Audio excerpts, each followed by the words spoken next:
expert in digital finance. And so I hope that what I can do is give you specific scenarios, how we made things move forward.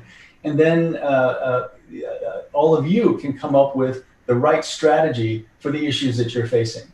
So I think that the two greatest global challenges that are directly related to nature and the current state of the world in terms of specifically global governance, the two most difficult and most important challenges are climate change and, of course, pandemics. So let's start with climate change. You know, the Paris Agreement in 2015 was really one of the most important and frankly, in many ways, unexpected agreements that we've had in the last few decades. The fundamental issue with passing the Paris Agreement, in my view, and look, there were lots of complicated issues. We were the World Bank Group, and I personally was very involved in the negotiations around the so-called Conference of the Parties agreement.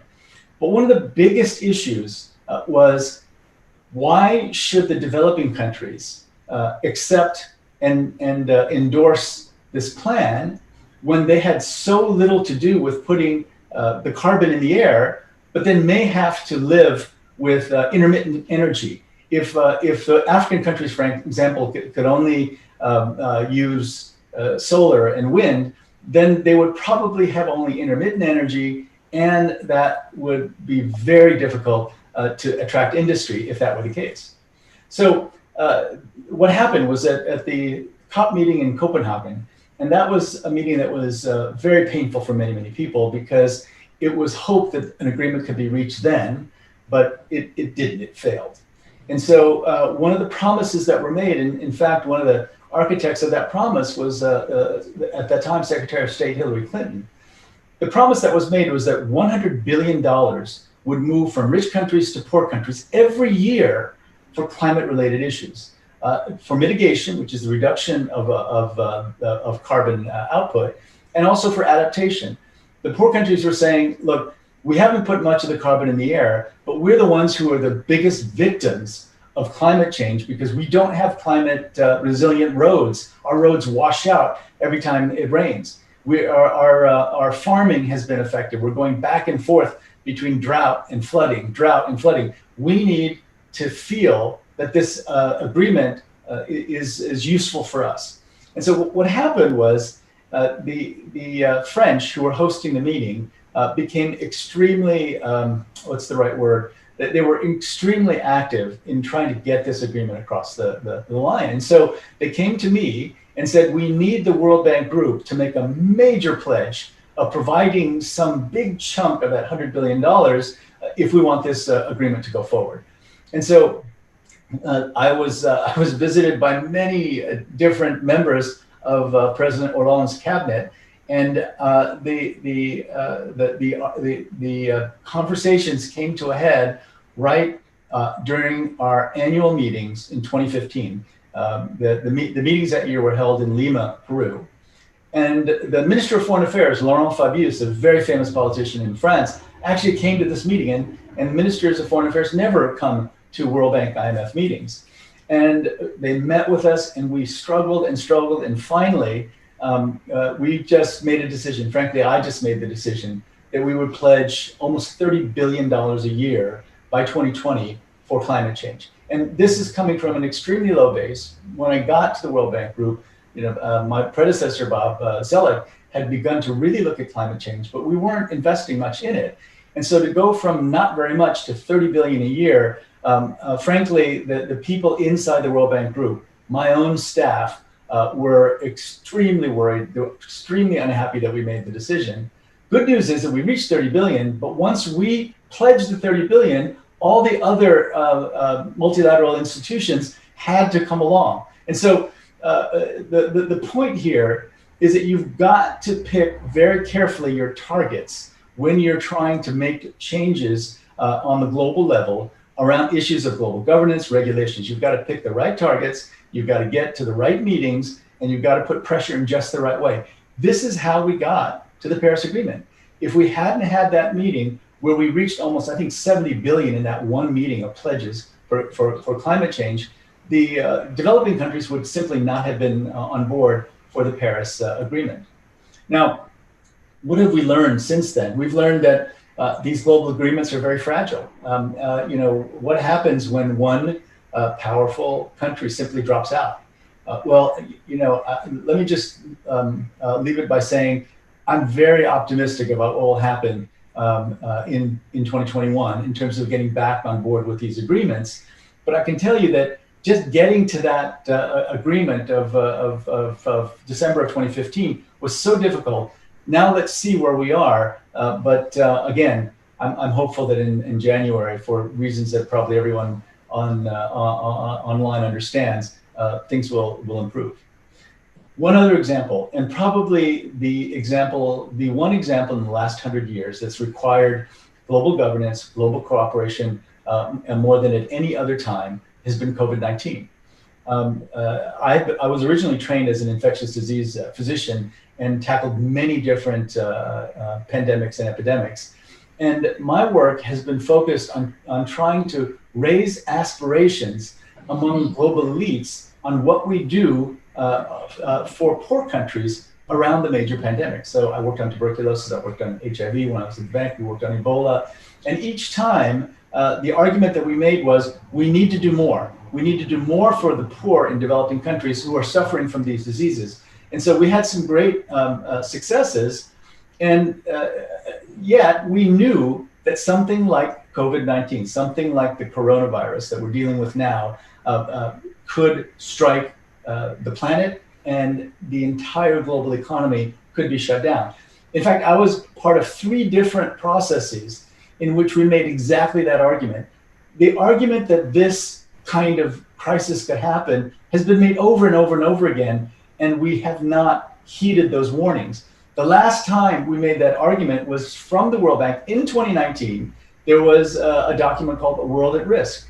And the Secretary General of the United Nations, Antonio Guterres, and I had commissioned this study precisely to prepare so that something like what we witnessed in the Ebola outbreak in West Africa would not happen again. Well, the publication went out, and of course, COVID happened. So I would, the most important thing that I would say here is that, when a single country decides that it's not going to play on the global stage, this has very serious implications for the entire global governance system. But I don't want to leave you with just the negative stories, and especially I don't want to leave you with the story of COVID. This has been the biggest disaster in terms of global cooperation and global governance that we've seen in a very, very long time. There's news of the vaccine. I hope that the vaccine has the impact that we want to have.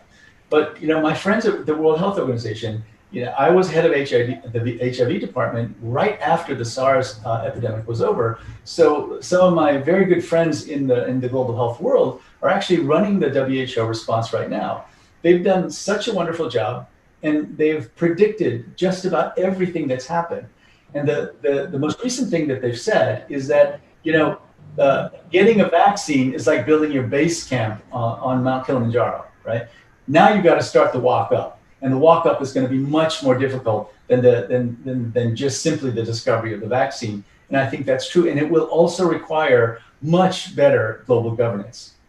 Let me leave you with one very positive story about how global governance has worked, and a personal story. So, we have these institutions of global governance like the G20, the World Bank, the United Nations, for very specific purposes, that there have to be places where we can sit down and make decisions and act together in a way that will benefit the entire world. So there was one meeting of the G20, and I participated in all the G20 leaders meetings and the G20 finance ministers and central bank governors meetings for the 7 years that I was at the World Bank Group. And at one meeting, a particular very important country at the G20 decided that it was going to attack its economic concerns by lowering interest rates at the central bank, and in fact going to negative interest rates. And what happened was that the countries that competed with that particular country said, this is a currency war. You're devaluing your currency just so that your exports are cheaper. This is terrible. And so we all got together on a very cold week in the winter, in a very cold place. And we decided together that walking out of that room, nobody would mention the word currency war. Nobody would mention the notion of beggar thy neighbor policies. We would speak differently about the rumors and accusations that were happening before we walked in that room. And as we walked out, we were going to try to calm the global economy by saying things that we all agreed on. We did it, and things, in fact, did calm down. So this is why the G20 was founded. It was founded in the wake of the global financial crisis, and it had the exact impact that we wanted it to have at that moment. And so it's possible. It's possible to use these institutions for outcomes that you never would have expected without those institutions. If we got rid of the multilateral institutions, the World Bank, the UN, and others, we would simply have to reinvent them because they're so important. Now, I want to leave you with a very personal story. So one of my last trips to Africa was to Tanzania. And I visited a classroom, and as I like to do, I asked them some very straightforward questions. And the first one was, what do you want to be when you grow up? One boy raised his hand and said, I want to be president of the World Bank. And so his teachers laughed, my own staff laughed, but then I stopped them because I said, I was born in Korea in 1959. And in 1963, which was the first year that Korea got a World Bank loan, this is what the World Bank wrote about the Republic of Korea.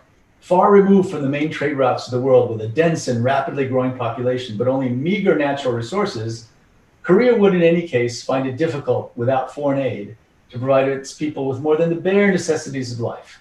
And it must be recognized that even with the best of intentions and soundest of policies, the country's achievement of a self-supporting economy would be a very distant goal, and progress toward it is slow.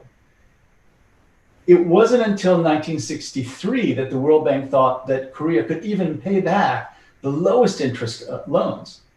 So what I said to that boy and to my own staff is that in 1963, I was a 4-year-old in Korea in preschool. And I said that if George David Woods, the president of the World Bank in 1963, had visited my preschool class on a trip to Korea, I don't think he possibly could have imagined that one of his successors was sitting in that room. One of the most exciting things that I saw in my 10 years of World Bank Group is the explosion of aspirations.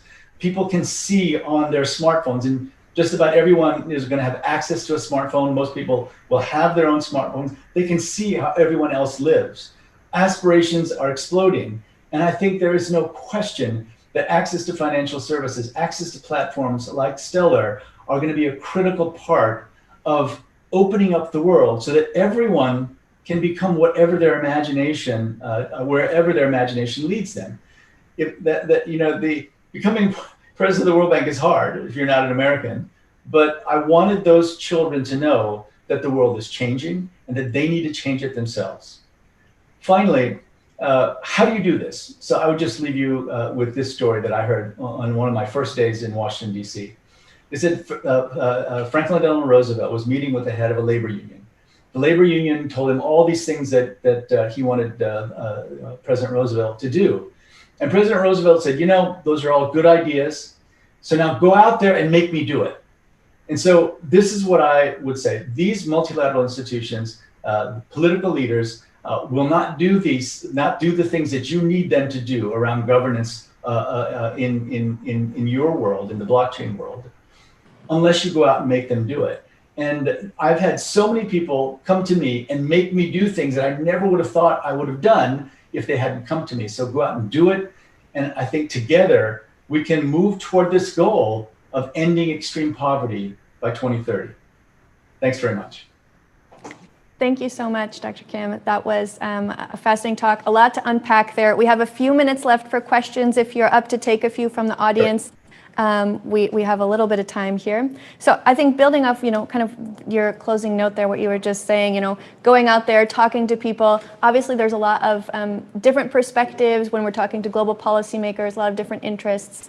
So I'm curious, in your experience, maybe from COP21 or G20, when you're talking to all these people with different perspectives, how could, maybe building off of that experience, how could we, help some of these global policy makers who maybe are holding out a little bit on the promise of blockchain to help them see this as a viable option to help transform the global financial system? Yeah, I think one of the great strengths of blockchain technology is partly what I had said earlier. I think there's so much possibility for helping these major institutions achieve their goals. We found out that for the 17 global goals that the UN established, I think it was 2014, 2015, somewhere around there, the global goals, of the 17 major global goals, 7 of them require greater access to financial services. So I think you guys have to make clear that you're on the right side of history in terms of social justice, in terms of ending poverty, and make it clear that your technology will facilitate their goals. I think that's what everyone is beginning to understand. That the corporate leaders are beginning to understand that, hey, it's not about fighting over technology. It's about using this technology to help us move toward our own goals. And in preparing for this discussion, I was just reading very broadly, and I think it's much more true than when I left that blockchain technology can directly impact goals like ending poverty in the world. Yeah, absolutely. I think the remittance use case is definitely a huge one, and we're really focused on that on the Stellar Network. I actually have a question here from the audience from Marius. He's curious. He says, many people are still extremely afraid of switching from actual physical money to digital currencies. Do you think that could change with changing demographics, or what are your perspectives on that? Yeah, I've seen it move extremely quickly. So Kenya has used digital currencies maybe more than any other a country in the world, let alone Africa. And so when I went to visit Kenya, I was with a minister. I think he was Minister of Communications at the time, and he was from the Maasai tribe. And he told me that his mother doesn't speak English, can't read, and is illiterate, doesn't understand counting.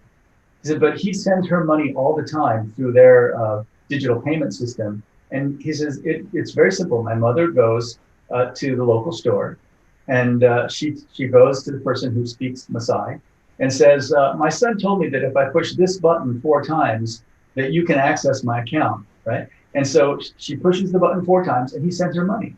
So even in places where people are illiterate and innumerate, the digital payment systems have had a huge positive impact. And so I think the adoption is going to be far more rapid than anyone can imagine. I mean, you can't use credit cards now in China, in Korea. Everything is done through these payment systems. Yeah, absolutely.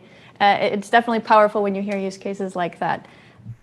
A question for you kind of about maybe your experience at the World Bank or other intergovernmental organizations. Do you think there are use cases for blockchain actually in your organizations to disperse loans or other financial instruments that you build at these organizations?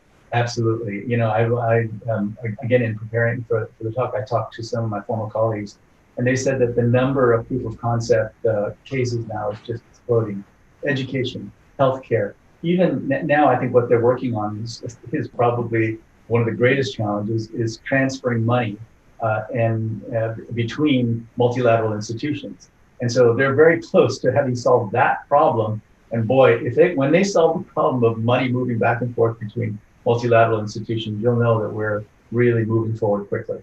So in other words, there are many, many use cases. And I think, just to give you one example, just having the ability to transfer money in different currencies as easily as you guys have done at Stellar is a huge boon for anyone trying to do business across borders. And increasingly, more and more people are. One of the most important economic models is the one that's been shown to us, the e-commerce models coming out of China, Alibaba, Tencent again.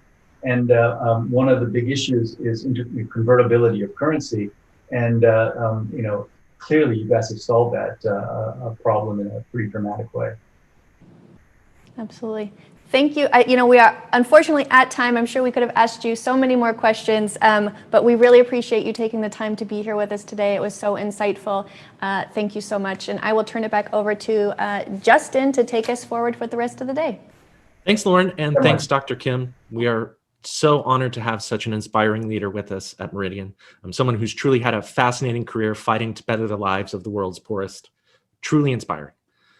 Meridian, if you'd like to share your thoughts on that session, click on the session feedback button on the right hand of your screen. As usual, we would love to hear from you. Now, we're going to take a break, and when we come back, we've got a panel of blockchain experts who are going to delve into blockchain's regulatory future.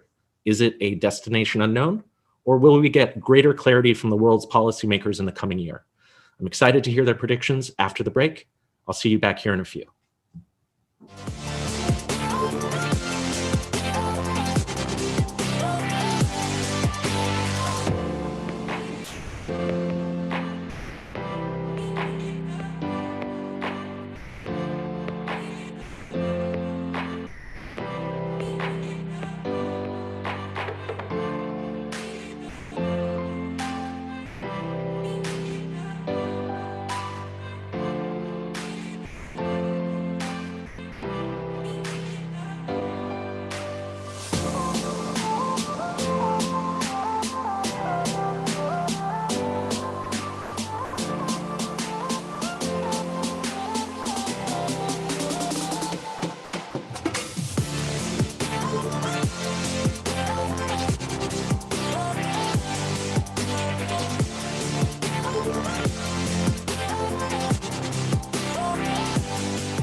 Stellar was created for currencies and payment. They understand exactly what market needs.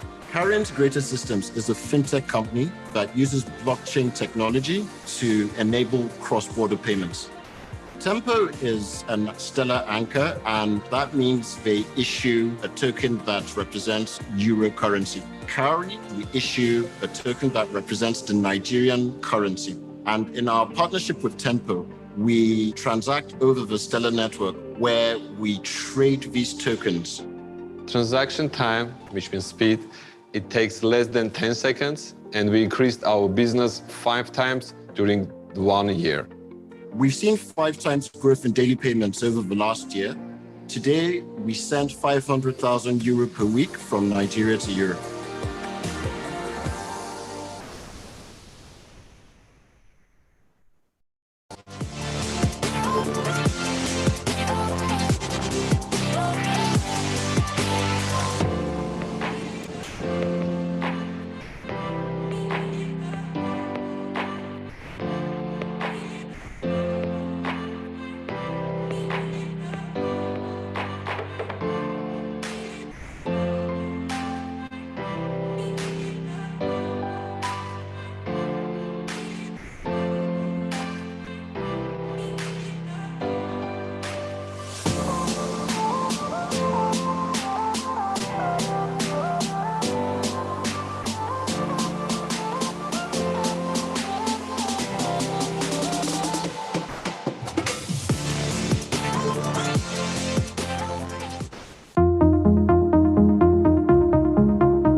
Welcome back, Meridian. I hope that you had a good break and that you had a chance to think up your best blockchain policy questions for this next panel of leaders who work with policymakers all over the world, trying to pave the way for a clear regulatory future for blockchain.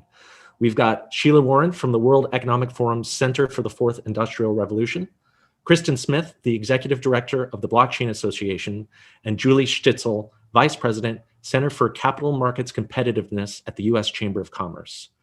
SDF's General Counsel, Candice Kelly, is moderating the discussion. Candice, over to you. Thank you so much, Justin. It's great to be here, and that was a very exciting and interesting way to start off the day with Jim Young Kim. And I am really excited to be here with, as Justin pointed out, 3 women who are leading the charge in policy and regulatory, both globally and domestically. I think that my takeaway so far from the past couple of days of this conference are that crypto and blockchain are here to stay. And whether leaders and policymakers and regulators fear it, embrace it, understand it, is a question that all of the women here on this panel work on every single day. So I'm excited to hear their perspectives on that. And to that point that blockchain is here to stay, I want to start with you, Julie. You're at the U.S. Chamber of Commerce, which is, I think, has been around since 1912, if I'm not mistaken. Can you tell us a little, this week, the Chamber published a report with recommendations that includes recommendations related to digital assets and fintech. Can you talk to us not so much about the content of the report, which hopefully we'll have time to get into later, but just the significance of your organization delving into this space and kind of how that the inside workings of how that came to be?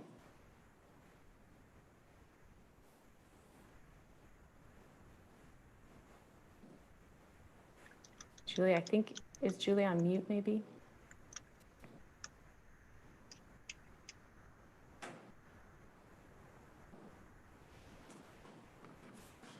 I think Julie might be in the attendee section. Oh, okay. Well, I guess I don't know how to, we'll have to try and get Julie Oh yeah, to sign out and sign back in. there she is. There she is. So as an attendee, Julie, were you able to hear my question? Here, wait, let me start my video too. As an attendee, I can tell you that your conference is phenomenal, and I really appreciate the opportunity to be here. I think I did hear your question, and that is, what is the significance of the chamber engaging in this space? And I'm happy to talk about that. First of all, I think the chamber is an old institution, but when you think about the U.S. Chamber of Commerce, we're the world's largest business organization. And when you think about emerging technology, it makes sense that an entity like the U.S. Chamber would tackle such an issue as blockchain and digital assets because of the way we're set up. We've got a presence at the state level in the U.S. We have a strong presence at the federal level, and then we also have an international reach. And so when you think about a borderless technology like blockchain, like digital assets, it makes sense that the chamber is engaging. And also, as the world's largest business organizations, we're working with financial institutions and industries across the globe that recognize the changing nature of our global economy, but also the importance of staying up to date with the technology that they're using to reach consumers and customers. Well, it's great to have someone with Julie has policy background in from every angle. She's been in the private sector, the public sector, nonprofits, think tanks, legislatures, and so it's great that the U.S. Chamber and you are really jumping into the space.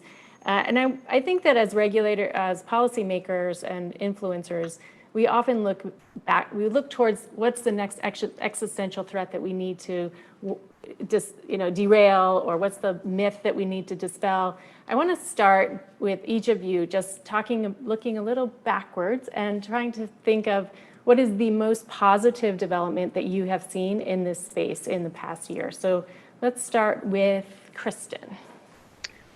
Great. Thanks, Candace. Excited to be here. I think as I look back over the year, I think the most positive development that we have seen from the policymaking perspective is that policymakers, whether they be regulators or lawmakers, are starting to see crypto as a solution, particularly to payments issues. And I think a lot of this was accelerated by the current crisis, but I think it was also getting some key regulators in the right spot that were able to start paving the way to make this happen. So I think for me, looking back, I think coronavirus has strangely been an opportunity for this space because it's forced lawmakers to think differently about the technology than they were before.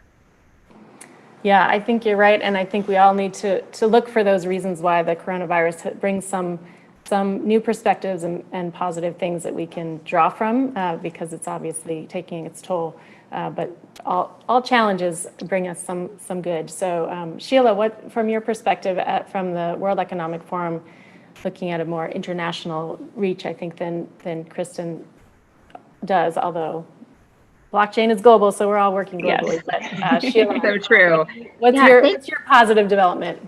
Yeah, thanks, Candace. And again, thanks for having me. It's really great to be here.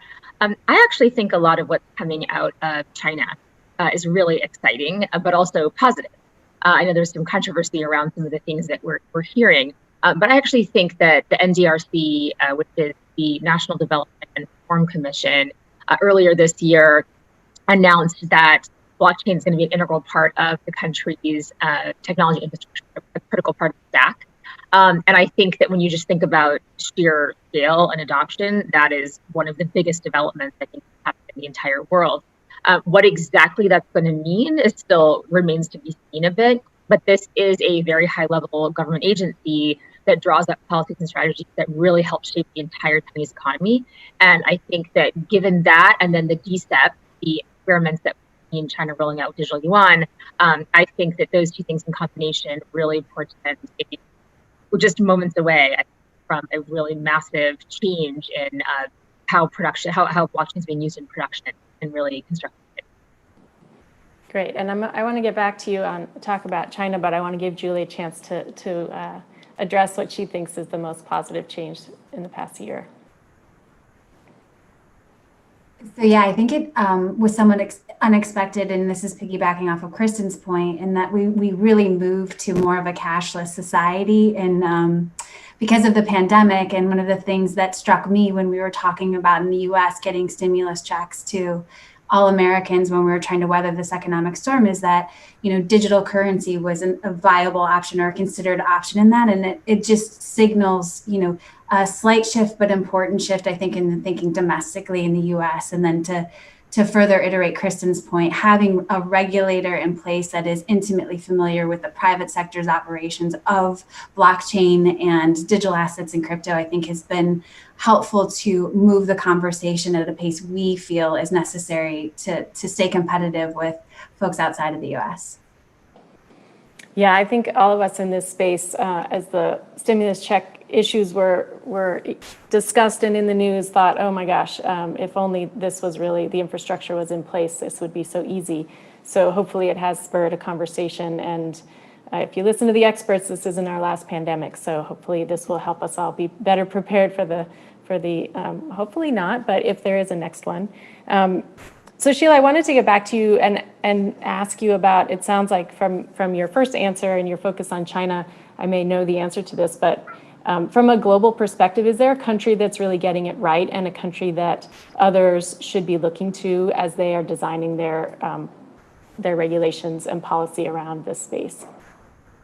It's such a tough question to answer because getting it right is really context dependent. And certainly, certain kinds of policies that will work in an economy like China's are not going to work in many parts of the world.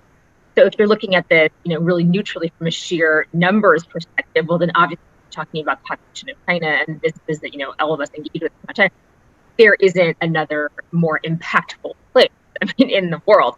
But that you can't really export a lot of those policies anywhere else. So, I would kind of point to two different places that I'll mention. So one, I do think China, from the standpoint of just mass scale experimentation, ability to kind of roll out, test things quickly in production, iterate, experiment, all of that. There's a system there that makes that very possible, and we would all be very wise to pay attention to what the experiment is yielding, to the extent we can get information about what's happening there. But I think that Bermuda is actually doing a totally different country, totally different, context, is doing a phenomenal job thinking about regulation. They're looking to be super regulation friendly, variety of reasons. And so the Premier of Bermuda actually says that one of the things Bermuda exports is regulation, where essentially this kind of regulatory structure that they think is very friendly to various participants around the world. So I think that approach of being very business positive, being very future thinking, of really trying to pave the way and lay the groundwork for longevity within the system is the right approach. And again, the specifics of Bermuda's regulations are to some extent, related to what Bermuda is looking for and needs, et cetera. But there's a lot that the rest of the world can learn from the philosophy that underlies those regulations. Yeah, well, I think as you alluded to, there are some democratic principles and privacy issues and things like that that would make it difficult for the U.S. to learn and model after China's approach. But I'll turn to both Kristen and Julie from your different perspectives to ask about, do you think that in the United States there is openness? We tend to be the leaders. Is there openness in the US from either industry perspective or regulator perspective, policymaker perspective, to look outside the US and try and learn from places like Bermuda and potentially China with modifications? So I'll start with you, Julie.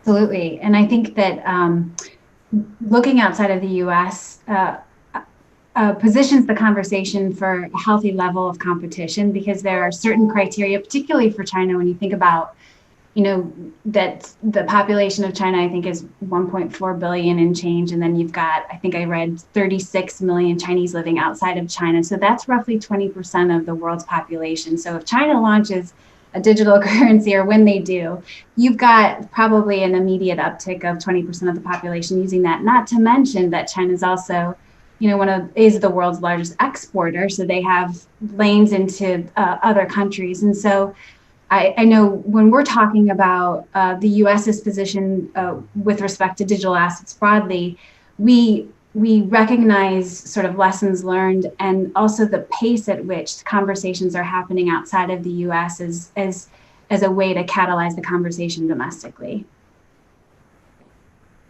And Kristen? Yeah, no, I think there's definitely there are a handful of policymakers and folks in industry that are looking abroad to see are there regulatory frameworks that are happening overseas that we can implement here in the United States. Unfortunately, I think the U.S. has a decent framework in place, but there still are some issues that make it difficult for new projects to get started and launched in the US, and the compliance challenges around some of the existing regulations don't necessarily make sense for a blockchain network where you have so much transparency into that network. So I still think we have some work to do in the United States, and part of the challenge when we do look abroad for inspiration is that the way that our regulatory system is set up in the United States is we don't have a single uniform regulator. We have a lot of different agencies. We have the SEC, the CFTC, the OCC, the FDIC, and it makes it very challenging to just kind of take what people have done elsewhere, because we have such a sort of a fractured regulatory environment. So I do think we have some challenges that we continue to work through, but I'm hopeful as more and more people start to use the technology that that the regulation will catch up. Yeah, on a related note, and sort of picking up from what Jim Young Kim said earlier in his opening of today, he talked a lot about the importance of global governance, and he was focused on things like the pandemic and climate change. I would say that blockchain is also a similarly borderless technology, and particularly with cross-border payments and other uses for the technology. How do you see the leadership of global, leading some sort of a global approach to blockchain? And obviously we're sitting here in the US, so I tend to be a little bit too US centric. So maybe we'll start with Sheila and ask about, how you see that evolving right now, what do you see as the next steps? And then I'll turn to Julie and Kristen to kind of chime in on how you see the United States regulators and policymakers either playing or not playing in that space productively. So Sheila? Yeah, one thing I'm finding really interesting is the approach that regulators around the world are taking to DeFi, and just the way that it's different from how they initially respond to Bitcoin, for example, or even kind of the notion of there's a little more of understanding and willingness to kind of let the experimentation happen, let some of the innovation play out, let some of the experiments fizzle and die, which I think is really healthy. I think initially in the early days of Bitcoin specifically, we saw a quick rush to either ban it outright or try to attract it and draw it into were interesting and very extreme, responses. And there really wasn't, there was some over time, but at the beginning, there really wasn't a ton of kind of very normal, I would say, kind of, rational, approach to this, and the realization that, these things do go through cycles, and that there are consistencies. There are things that really have longevity and things that kind of don't have longevity and die on the vine. So I'm finding that very heartening, and I think it just shows how much attention regulators are paying to what's happening in and around this space and some of the opportunities. So now, what I think is people always talk about, could there be global regulation, one giant global regulation, and I don't think that's ever been particularly realistic, and I don't see that as being particularly realistic here. What I hope is that the principles that underlie regulation will be global, and then you can kind of localize regulation to what is really seen as being necessary given the priorities of the circular economy. These are also political questions. We can't separate. They are going to change as the political leadership in the country changes, and that's something really important to note. But what I think that we try to do at the forum is really ensure that foundationally there is some sort of consistency to what is being modified in each region, and that consistency enables people, the builders in this space, to really build with some confidence and security that there's not going to be something that comes in any jurisdiction meaningful to them that suddenly just eradicates their entire.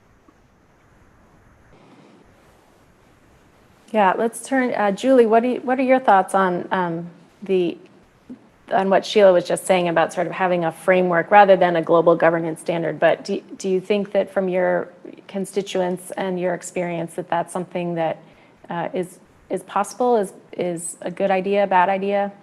Well, I think the consistency is certainly preferable for businesses, if not more so certainty too for engaging in the space. And Kristen alluded to a bunch of the different regulatory agencies in the US that have jurisdiction or trying to work out where their jurisdiction lies with this emerging technology. And while that is a challenge, I think that's also a strength, because throughout our entire conversations, I think, process, at front and center are the safety and soundness of our financial markets, which have ripple effects, or that safety and soundness is important for not just domestically, but globally, I think. When it comes to, my mind often goes to data privacy when I get this question, because you think about how data is borderless, and you saw what happened from a regulatory standpoint and policy standpoint when Europe came out with GDPR, and that sort of became the floor or became a template for others to follow suit. And then what happened in the US, we're still having conversations about a data privacy regime, and then you have states that are enacting legislation. And I think the result of that is a patchwork in which businesses have to operate, which can sometimes be extremely onerous and potentially stifle innovation. So I think a framework is great, and consistency is great. Businesses rely on certainty, and hopefully we'll be able to find the right mix there, the right balance. Yeah, I love your privacy example, having dealt with some of that, and being in California and now San Francisco, where we just, on top of the California privacy rules, San Francisco as a city and county just passed a proposition to add a whole nother layer of privacy rules. So always a challenge to have that kind of a patchwork approach, and helpful to have a larger framework, I think. So Kristen, turning to you, obviously we're talking, Sheila mentioned that as politics change, the engagement changes. We're here in the United States, and you spend a lot of time, you're in Washington, you spend a lot of time with regulators and folks on the Hill. With the changes, and let's for today's conversation assume that it's going to be a Biden administration and a split Senate. I know those things are not necessarily decided yet, but just for sake of, so we don't go off on where do you see the bulk of your energy as the lead for the Blockchain Association being focused in the new makeup of Washington, D.C.? Yeah.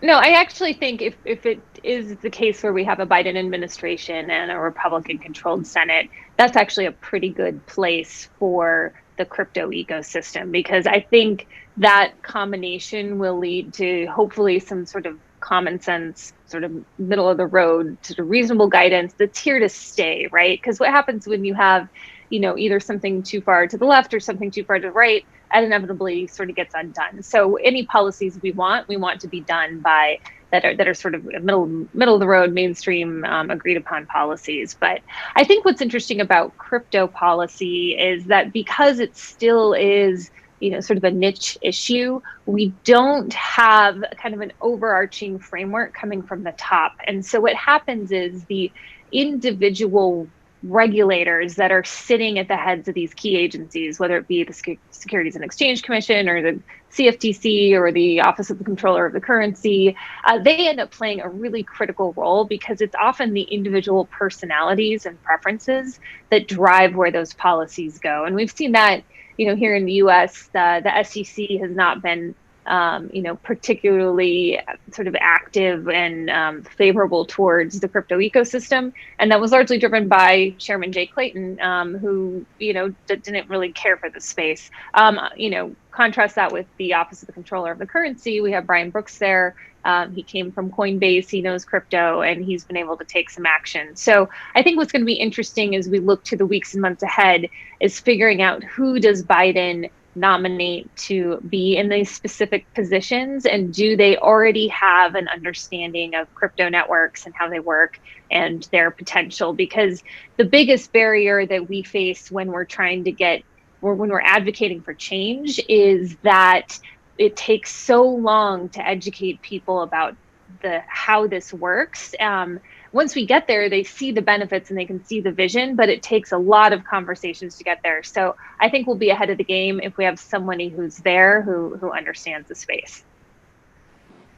Yes, and I have so many questions, and there are lots of questions coming in. So one that came in, which touches on what you were just talking about, I will jump to, which is, if Brian Brooks gets confirmed as U.S. Comptroller of the Currency, what changes do you expect to come in regulations? Yeah, well, that's I mean, most of what's come out of the OCC to date has been interpretive letters and working with the existing laws. So it'll be interesting. I mean, there's a lot of questions around the timing of if he can actually be confirmed, and if he's confirmed, how long does he stay after that? There's sort of an uncharted pathway there. But no, I think we'll continue to see him take some actions. He's indicated that he's interested in stablecoins, he's interested in DeFi. So I think he hopefully has some more positive sort of tricks up his sleeve. But maybe more importantly, he, I think, is very good at working with his fellow regulators and talking to them as a peer about these issues. And so, I'm hopeful that we can keep him there a while. But I do think there are some other good names in the mix that if we're not able to have him, I think there's some potential to get some, at least fintech friendly faces in that seat. Great. So speaking of, who the people are and how they will address certain issues, one of the big issues that's been discussed both domestically and internationally is DeFi, peer-to-peer, self-hosted wallets. And I know Blockchain Association just came out with a report this week on that. Yeah.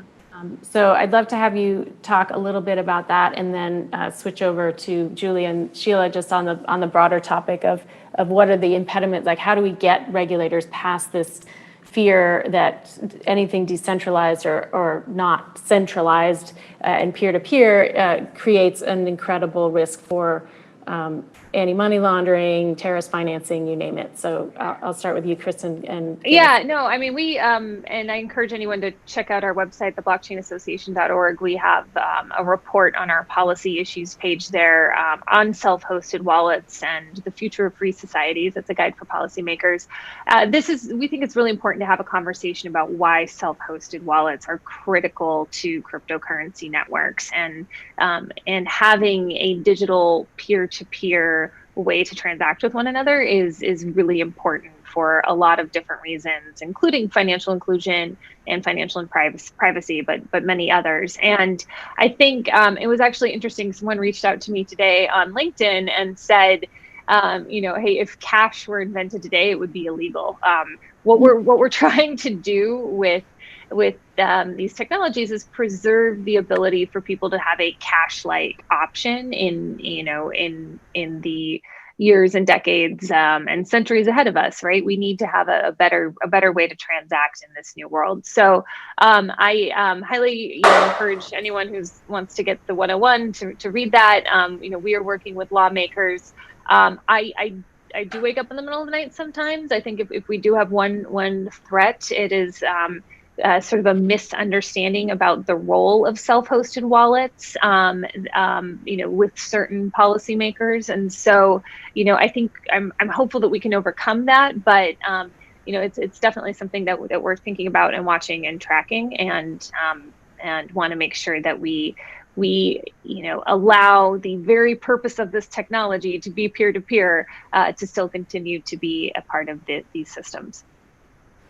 Great. And Sheila, how are you seeing this conversation playing out more globally? Yeah, well, I'm certainly going to defer to Kristen on self-hosted wallets specifically. I think on the topic of how we're getting regulators to a place where they can kind of remove some of the fear and understand this, I will, without trying to be scary, I do think we're at a point in time where many regulators know enough to be dangerous. And as we get into these more nuanced topics around, we're ready on the plus side, we're ready for conversations about things like self-hosted, which is a pretty nuanced discussion, right? For where we started even a couple of years ago. On the other hand, there is a high cost of potential for misunderstanding for people who kind of really just go surfacey and don't kind of go that next level down. So I think that we're doubling down on education. We're doing more education now to global policymakers, I would say, not just necessarily regulators. We're going back to kind of what we were doing in 2017 around that. I think it's really, really important. I'm pleased to see that as an ecosystem, we have come to kind of consensus on the terminology. Like the lexicon is in a better place than it has been, which is helpful because I think that we are often talking about the same thing and the audience knows we're talking about the same thing. The audience is probably the regulators. But I do feel like we're at a point where I echo Kristen's anxiety dreams, right? Like I do feel like we're at a point where there are people that are kind of tuning out a little bit to some of this detail because it gets pretty technical and not necessarily understanding all of this. So where we're going is on the to kind of flip this all around to say it in a positive way, we're finding a lot of progress when it comes to talking about the programmability of money, because that immediately is something that a lot of policymakers land on. When we talk about China, we say what's interesting about DCEP is really what's programmable and what's not and how they're thinking about that. And that is something I think that policymakers seize on because it's really interesting and it does have implications like taxation, certain kinds of data, trade, balance of trade questions. Like these things are really interesting as a general matter. And the idea of having accurate, reporting on some of the things that can happen if you do use a blockchain or are using digital money, I think it's really interesting.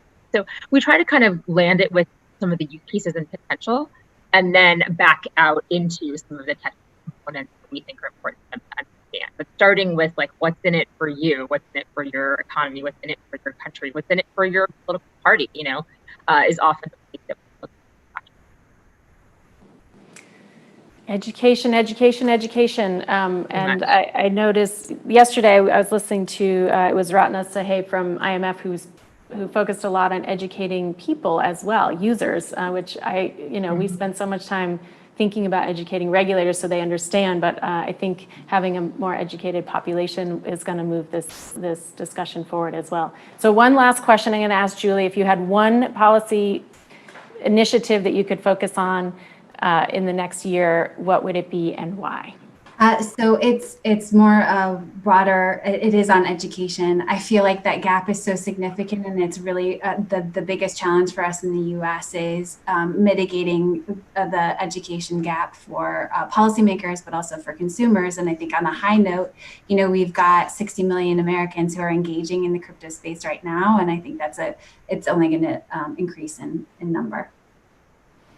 Great. All right. Well, I think our time is up already. I think we probably could have had this group speak all day. And I thank each and every one of you for being here with us, for sharing your insights, and for all of the great work you're doing to move the policy and regulatory space forward. And I'm happy to be joining you in that quest. So thanks very much.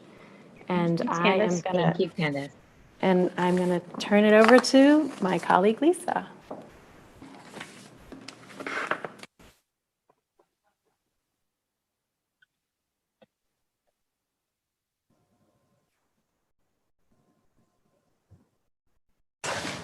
Well, thank you so much, Candace, for leading that incredible discussion with Kristen, Sheila, and Julie. Really an incredible group of thought leaders. And I think it's exciting to hear that there's potential for governments and policymakers and central banks to kind of increasingly recognize the potential for blockchain to support citizens and provide more equitable access to the global financial system. So, you know the drill. We are always interested to hear your feedback, so please feel free to share that with us. We're going to head to a quick break now, but we will be slipping in a quiz, so don't go too far. And after the break, we're going to jump into our separate tracks. So here on the business track, we are lucky to have Tommaso Massini-Grafoli provide us with a keynote on how public and private sectors can work together on CBDCs. And over on the technical track, you are in for a treat.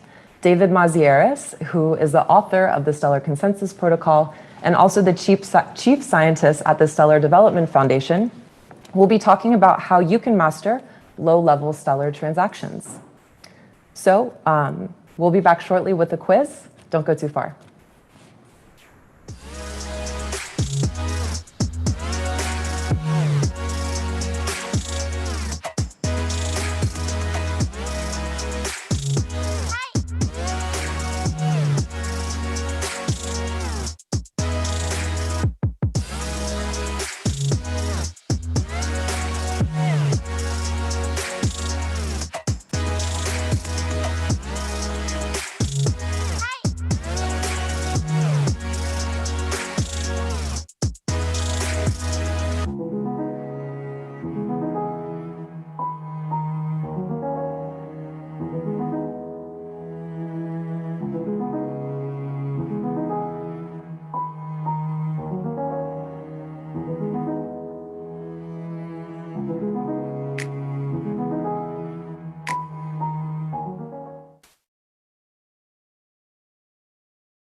All right. Well, this next quiz question is a primer for your next session. What does CBDC stand for? Central bank dollar coin, central bank digital currency, or cross-border digital currency? We'll be right back with the answer to this quiz.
All right, my Meridian quiz takers. So the answer to what does CBD stand for is central bank digital currencies. Central bank digital currencies are the digital equivalent to fiat money. The idea is just like central banks mint fiat cash or physical cash, they can also mint digital currency or digital fiat. But it's not necessarily something central banks have to do alone. In fact, in our next presentation, we'll hear about research from the International Monetary Fund on how the public sector, meaning central banks, can work with the private sector to harness innovation and issue central bank digital currency-like assets. It is my absolute pleasure to introduce someone who is leading this research. Tommaso Mancini Grifoli is the Division Chief of Payments, Currencies, and Infrastructure in the Division of the International Monetary Fund. His work centers around digital currencies, payments infrastructure, monetary policy, and foreign exchange. And he's also no stranger to the private sector, having worked at both Goldman Sachs and the Boston Consulting Group, as well as several tech startups right here in Silicon Valley. Please join me in welcoming Tommaso to Meridian. Thank you very much for that very nice introduction. I wish I were with you there in the Silicon Valley, a place very dear to my heart, and where I've had some wonderful experiences. And thank you for the invitation to speak to you about public-private partnerships and the coexistence of public and private forms of money in the digital age. So I think I have about 20 minutes to speak, and then I'll take questions for the remainder of the time, which is about 10 minutes, I believe. And thank you very much for putting the slides up. So on the next slide, we'll jump right in. And when we look around, we see a multitude of private forms of money. We clearly know about bank deposits that we use for retail purposes. There are bank deposits that are designed for institutional investors as well. There are now e-money schemes such as M-Pesa in Kenya, or Alipay or WeChat Pay in China. Those are the most popular ones, but there are a lot of others. And stablecoin schemes, et cetera, et cetera. We have this plethora of private forms of money that exist.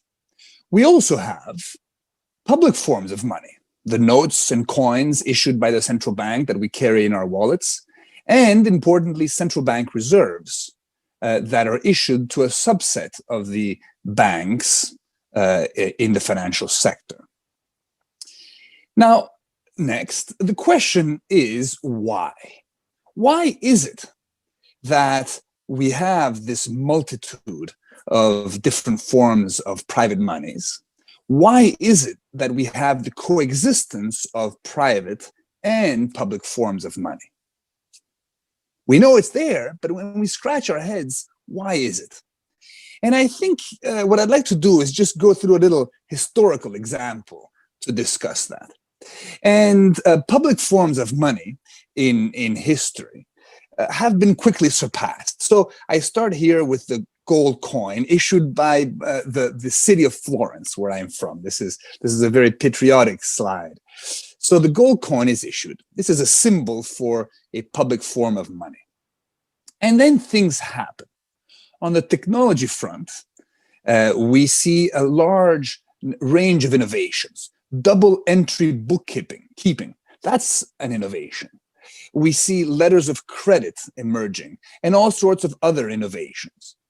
On the supply side, we have new issuers, new banking families, new merchant classes that are interested in participating in the financial sector. On the demand side, we have new evolving needs of merchants as they start to travel during the Renaissance. They need money that they can bring with them without stuffing their pockets, without risking encountering a bandit and losing all the money that they have. We start to see the need for credit to expand businesses. And on the policy front, we obviously see new frameworks being created, both legal and regulatory, around all of this innovation. And so if you click next, this is what we see. We see account-based forms of money. And here the account-based forms of money are symbolized by the double entry bookkeeping that are starting to emerge. We see experimentation, demand deposits, time deposits, equity claims, all sorts of different types of account-based money that start with oral settlement, and then this introduction of a new technology, lettere di cambio, that start in the early 1300s, that start to enable merchants to travel with a piece of paper that says, I owe you this much money, and they can actually, upon arrival, pay with that. We start to see the invention of limited liability companies in Florence, 1408. We start to see clearinghouses being formed, some quasi-public. Banco del Rialto, 1587. Bank of Amsterdam, 1609. And then we start to see, of course, the rules and regulations being put into place around all of this innovation. And the Riksbank is, of course, the first central bank established in 1657. So this is a brief review of history that suggests that the public form of money, that gold sovereign, just was no longer able to meet the needs of these new classes of merchants, was no longer really compatible with the interest of the new classes of merchants and banking families, was surpassed by technology. And all of this led to innovation, competition, which was more or less contained with new frameworks. Next. So public forms of money are surpassed, nevertheless, they remain. And they play a key role. And the question is, what role and why do they remain? So again, let's go back to our stylized example. In purple here, we have the private forms of money, whatever they are, deposit, bank deposits, e-money, whatever, or different types of bank deposits. A, B, and C just stand for different forms of money. And we have central bank money, notes and coins, and the reserves that some banks are able to hold. And there is something magical that happens in between. Next. And that is this notion of redemption. This notion that private forms of money can be redeemed into public forms of money. Specifically, redemption takes on 4 forms. The first is redemption stability. The fact that you can exchange $10 in your bank account into a $10 note, the fact that you can redeem at a fixed face value is very important. That is what we call redemption stability. Redemption commonality means that all the different banks issuing their own forms of money, after all, the deposits that we hold, so this is Citi, Bank of America, Wells Fargo, all the banks that you can think of, are all able to redeem into the same asset at the central bank. That's very important as well, and I'll explain why. The third element of redemption is that it's feasible. There's actually an infrastructure that's been put into place for for Citi, for instance, which gets paid in the liability of JP Morgan. And that liability can then be transferred into central bank reserves. So there's an infrastructure, redemption feasibility. And finally, redemption clarity, which means that there are laws and regulations that encapsulate all of this. There are rules of the game so that this redemption can be done. So why is this important? Next. Because these 4 different aspects or dimensions of redemption allow for 2 important things. They allow for private forms of money to be a safe store of value. There's a 1-to-1 exchange rate between those $10 you hold in the Citi account and the $10 bill that you can get out of it, so that private forms of money are a stable store of value. And private forms of money become an efficient and enticing means of payment because there is interoperability. If you hold $10 in a Citi deposit and I own a JP Morgan deposit, you can pay me. And that's very, very important because money is, after all, the means with which we transact between different individuals. So interoperability is essential. Homogeneity of value. Those $10 you have in the Citi account are worth $10 in the JP Morgan account, and you can pay for $10 worth of goods. So there's a homogeneity of value that is created. There's also multiplicity. There is a diversity of different forms of money because they're dissociated from whatever gives them stability, the central bank money. So there's one central bank money, but 1,000, 2,000 different types of private forms of money, and each caters to the different needs that we as end users have. So there's a multiplicity that can exist thanks to this redemption. And finally, there's, of course, innovation that can take place. There's a new entrant that can come in and offer a new type of money, maybe catered towards my particular needs, and that form of money will be interoperable with all the others, etc., and will be stable as long as you have these 4 different dimensions of redemption. So redemption from private forms of money to public forms of money ensures a safe store of value and an efficient means of payment for these private forms of money. That's the world that we know of today. Next, so let's talk about CBDC, which our host so kindly defined at the beginning of the program. CBDC, will it supplant private forms of money? When central banks introduce their own digital liabilities, their own digital forms of cash, will we no longer use all these different forms of private monies that we have today? And this comes down to whether we design CBDC more like a coin, more like cash, or more like a deposit in a commercial bank. So there's a big debate now. It's either CBDC as a coin or either CBDC as a deposit. We don't think that that is the right debate. So let me illustrate the debate for you. So on the left-hand side of your screen, you'll see CBDC designed more like a coin. So this is the idea of a, in the parlance, on the websites that you read, in the speeches of central bankers, you might see this referred to as two-tiered CBDC. The idea is that the central bank defines this new token.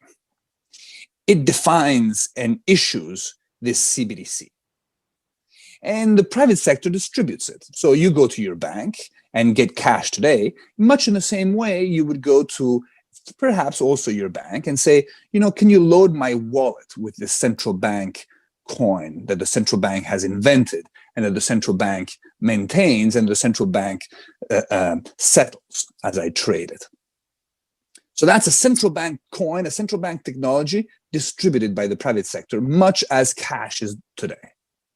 The alternative on the right-hand side of your screen is what we call synthetic CBDC. This is a term that we introduced, that Tobias Adrian and I introduced in a paper last summer. And the idea here is that the private sector issues its own coin.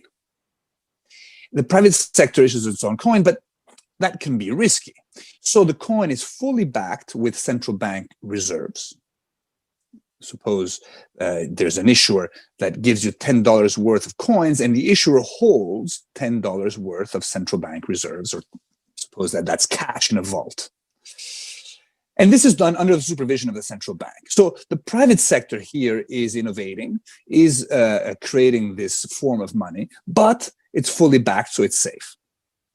And I think until now we've been seeing these two approaches to CBDC as two very different approaches that need to be contrasted, and central banks need to decide whether they go one way or the other. And we don't think that is the right way to think about it. Next. So what happens? Suppose the central bank introduces a two-tiered CBDC. So it introduces its own coin. It's come up with a new technology. It says, okay, this is what the technology is going to look like. This is what the coin is going to look like. And you can get it by downloading our wallet and filling it up by going to your bank. Next. Well, I think that what we'll see is that the same forces at play that we saw earlier in the historical example will continue to be relevant. There will be new technologies. There will be our needs as users will evolve, and perhaps very quickly. And there will the interests of other issuers of money will evolve as well. Let me be specific about each one of these. And what I'm going to suggest is that because of this, a CBDC introduced tomorrow introduced today, is likely going to become slightly out of date tomorrow. Tomorrow meaning in a year, 5 years, or whatever. So next, what happens when new technologies evolve? So the idea is that technology, whatever technology the central bank picks today, is likely to become outdated relatively quickly. Because we know that technology evolves according to this S-curve that I've illustrated here. And here are two simple examples, a microchip and an image processor. So suppose that the government had been in charge of picking the best technology for a microchip at the beginning of the computer revolution. Suppose the government had been in charge of picking the right technology for an image processor at the beginning of the digital photography revolution. Would we have had the same level of innovation? Would we have the same breadth of products that we see today? And the answer is likely not. What about evolving needs? So suppose the central bank introduces the CBDC, next, and we are likely to see our needs evolving very rapidly. New and unpredictable use cases are likely to emerge. Information may be and assets may be put on the ledger in ways in which we can't completely imagine today. New applications may be developed that need new APIs. All of these evolving needs might make the CBDC introduced today outdated tomorrow. What about evolving interests next? And here, the interest of, perhaps, let's focus on the interest of e-money issuers. So e-money issuers might be seen as risky, and we might need to find ways to make them safer. Or they themselves might be looking for greater safety in order to make their products more enticing. They may be looking for ways to make their products interoperable so as to make their products more enticing. They may be knocking at the central bank's door saying, can we please back our coin issuance with your reserves? And that might push the market away from the CBDC of the central bank towards something that starts to look more like synthetic CBDC. So next, I'll conclude with the next slide. And I'd like to illustrate with this slide the fact that CBDC introduced by the central bank may well have a purpose and is likely going to exist, but to coexist with a synthetic version of CBDC. So we're likely to go back to this dualistic system where we have central bank money that serves a certain purpose and a private form of money that serves another purpose built on top of it. And we're likely to see the two interact through redemption. So let me just illustrate very briefly. Suppose the central bank puts out this two-tiered CBDC, all right? So it sent out this two-tiered CBDC to a couple of users. Users start to see this as outdated. So next, what happens is that issuers come in and they buy up these central bank digital currencies that we use and don't no longer like so much, and issue their own liability in exchange. So they're holding a central bank asset and they're issuing their own liability, their own coin to us, the end users, drawn up in little circles at the top. Next. So what happens here is that we have two layers. We have the CBDC layer the central bank has issued, and the synthetic layer that private issuers have issued. Next. So, of course, the CBDC layer serves the purpose of redemption commonality, feasibility, and clarity. Because now the coins issued by these private sector players can be interchangeable. Next. And that, of course, means that these coins, these privately issued coins, become an efficient means of payment because they allow for interoperability, multiplicity of solutions, innovation, etc., as we said earlier. Next. And the CBDC layer here has to offer redemption stability in terms of you can get a central bank liability back. You can get $10 worth of CBDC issued by the central bank in exchange for that coin that you're holding. Next. But for that to happen, we need a new regulation and new legal basis. So this is where we need to make progress. We need to create licensing agreements and regulation in order to allow the private sector to innovate on top of CBDC. Next. Nevertheless, we realize that CBDC may well have a purpose. So the first question, of course, that this raises is that, well, if the purpose is only to make coins of different issuers interoperable, then maybe just a fast payment system that is available to a larger number of players is sufficient. But not if the central bank has other objectives. Suppose the central bank wants to foster financial inclusion by making its CBDC available to people who might not be able to use to hold the privately issued coins, who might not be deemed economically viable. Suppose the central bank wants to have a CBDC for purposes of national cohesion. Suppose that the central bank believes people have a right to hold a state-backed currency. Even if it's clunky after a while, there still is a purpose for CBDC. In addition to serving the purpose of making the privately issued coins interoperable. So let me just conclude and summarize with the next slide. So what I tried to suggest today is first go over the fact that there's a coexistence of privately and publicly issued currencies today, and that's likely to persist tomorrow. That's important because it allows for diversity of forms of money, that allows for innovation and competition. The central bank money, though, remains important. It's not going to go away, and it needs to stay that way in the future as well. It's important for redemption, which underpins the stability of value and the efficiency as a means of payment of these private forms of money. So CBDC and the synthetic version are likely to coexist in the digital world, just like we have coins and bank deposits today that coexist. CBDC offers interoperability to new non-bank providers of money, and at the same time may favor financial inclusion and other policy goals, as we just described. So SCBDC would remain at the forefront in the meantime of technology and user needs. But in order for all of this to fall into place, we need to upgrade our regulatory and legal frameworks to allow for this. So this is just as important as working on technological innovations. So there you go. I tried in the last 20 minutes or so to suggest that today's world of duality, private and public forms of money coexisting, is likely to continue and is desirable to continue in the digital age. Thanks very much. Well, thank you, Tommaso, for that really insightful presentation.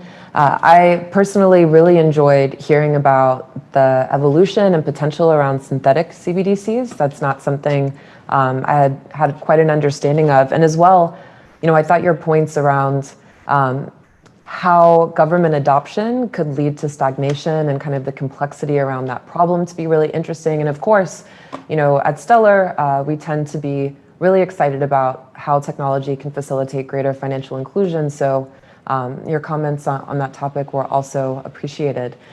We're going to take some time to get some questions from the audience right now. I've got a couple pulled up here, but I will also invite any viewers out there to submit questions.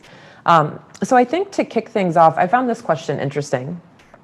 If we look at counterparty risk for a CBDC, it would theoretically be lower than that of a commercial bank.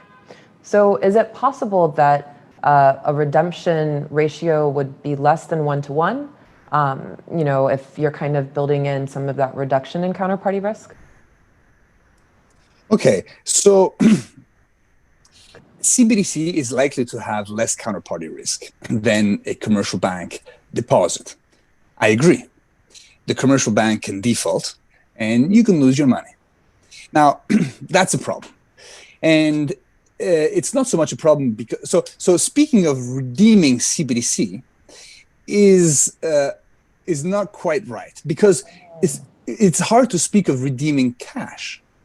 What do you redeem cash in? You can redeem a $20 bill for 2 tens, but you can't redeem it into anything else than cash. The same property would apply to a central bank digital currency. That's simply a general property that applies to a central bank issued form of money. Nevertheless, the question is very important because there is a risk here of disintermediating the banking sector. If you introduce a form of money that has lower credit risk than a commercial bank deposit, people might move out of commercial bank deposits into central bank money. And that would be a problem because banks serve a purpose of distributing credit to the economy. So there are ways to discourage an excessive movement of deposits out of the commercial banks into central bank money. And first of all, you might make commercial bank deposits very safe. So you could offer a deposit insurance, as many countries have. Mm-hmm. The other thing is perhaps introducing an interest rate differential between the two. Suppose that your commercial bank gives you a certain interest rate on deposits, and suppose the CBDC does not. Or suppose that after a certain amount of CBDC that you hold, you might be asked to pay penalty rates. Or suppose there's simply a harsher quantity limit, so that you cannot hold more than a certain amount of CBDC in your wallet, and anything you receive in addition gets swept into a bank account at the end of the day. Those are all possible ways to address this very real risk of banking sector disintermediation coming from exactly what this question identifies, the fact that CBDC has lower credit risk. Very interesting, and I appreciate you talking us through that.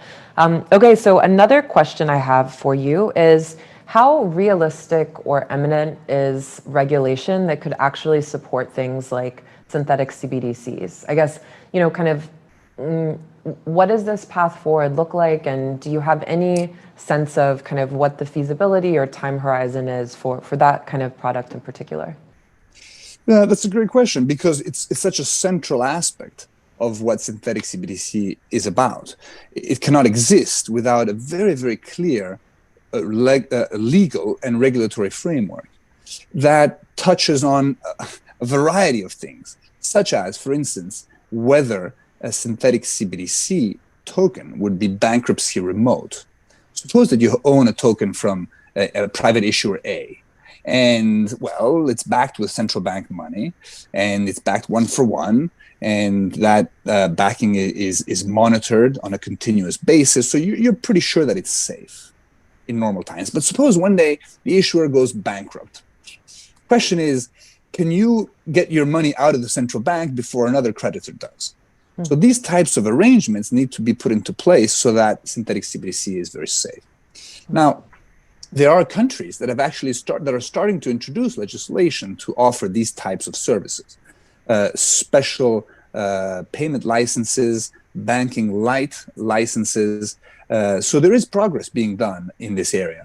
And I know that central banks are very interested in these prospects, and to some extent, the policy community can move fast on these areas. It's important, though, to move at a pace that ensures stability and does not introduce new risks, obviously, into the system. Sure, great. Well, appreciate your response to that question as well. I think I have just one or two more. I would be remiss to not mention that there are some privacy implications to a full transition to something like central bank digital currencies as kind of the underlying or predominant fiat currency. How do you think about that? In your research, or do you guys explore privacy and kind of implications for what this type of new technology could mean? Do you have any thoughts about that? Yeah, I think the first thing to consider that you and the audience may find interesting is the distinction between privacy and anonymity. They're two relatively different concepts. You might not necessarily care about anonymity. You might care more about control over who has access to your data and what is done with your data. So we tend to associate that with privacy and distinguish that from complete anonymity. Now, of course, there might be reasons why people prefer anonymity. And the problem is the trade-off between anonymity and financial integrity. And there are ways around this. There are ways to tackle this trade-off. You might imagine that transactions are anonymous under a certain amount. You might also imagine that transactions are kept private and the data is not touched unless there is a subsequent suspicion. And by court order or whatever trigger, that information is revealed. That's a concept of what we might call traceable anonymity, or something along those lines. And the idea is to separate two groups. It's to separate the people who want privacy and perhaps a certain amount of anonymity for good reason, and the criminals. And the idea is that if you have traceable anonymity, the criminals may not like it because they know that they could get caught down the line. Whereas perhaps you and I, who want to, buy alcohol and we don't want our employer to know, or for whatever reason, legitimate reason, we might like it. And so that separates the two groups. And by doing so, it's very important. The group that uses money for legitimate reasons is no longer subsidizing the criminal group by adding liquidity to that means of payment. And so this separation between the two groups is something that is desirable. Well, I really appreciate that answer, because I think sometimes there's, a lot of kind of fear or assumptions built into how these types of things can work. And I really appreciate you talking through how we can kind of think through those things. And with that, Tommaso, I think we are out of time for today. But I thank you so much for joining us at Meridian and sharing your research and thought leadership on the subject. Thank you very much. It's a pleasure to be here. And I have to say, I'm very, very interested in what the Stellar Foundation is doing and following closely, as are my colleagues. So congratulations on what you're doing. Thank you so much. I really appreciate you saying that. All right, wonderful. Well, CBDCs could really be an innovation that happens in our lifetime. And I'm really grateful that researchers like Tommaso and organizations like the IMF are doing a lot of research and thought leadership in this space to help us understand what that might look like. As always, we would love to get your feedback on this session and this discussion, so please feel free to share that by clicking in the feedback bar. I will also make a plug to encourage you to do some digital networking.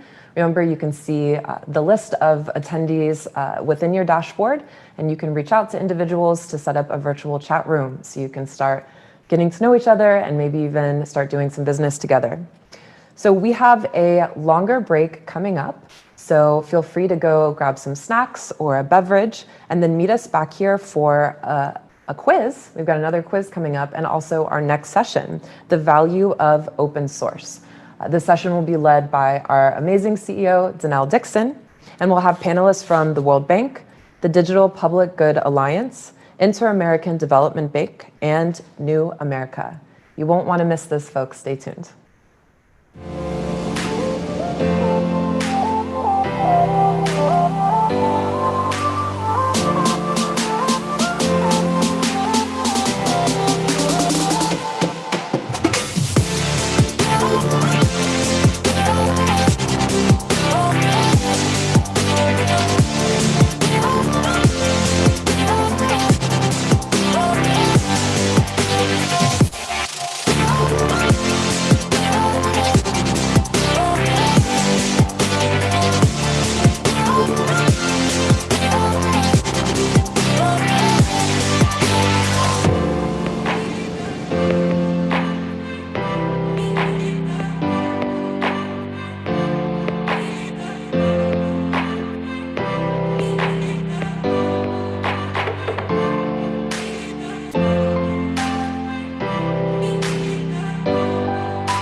All right, quiz takers, it's time for your next quiz question. As you all know, lumens are the native asset of the Stellar network, and so your quiz question is, what is the smallest unit of a lumen? Options are a stroop, a money penny, or a waffle. We'll be back shortly with the answer.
I'm Marcelo. I'm a software engineer on the Nebula team, and I have been with SDF since February. What I love the most about SDF is the people I work with. There's plenty of folks I admire and have fun with, and this is the kind of environment that motivates me the most. Regarding the future of SDF, I'm pretty excited about the partnerships we have been fostering. I feel like connecting with companies that are solving real problems really helps us improve the Stellar network in the most meaningful way. As for my team, I'm pretty excited about the Vibrant Savings app. It can literally be a lifesaver for people living in high inflation countries and empower these people to get better financial stability. Thank you.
All right, welcome back, Meridian. So, what is the smallest unit of a lumen? It's a stroop, of course.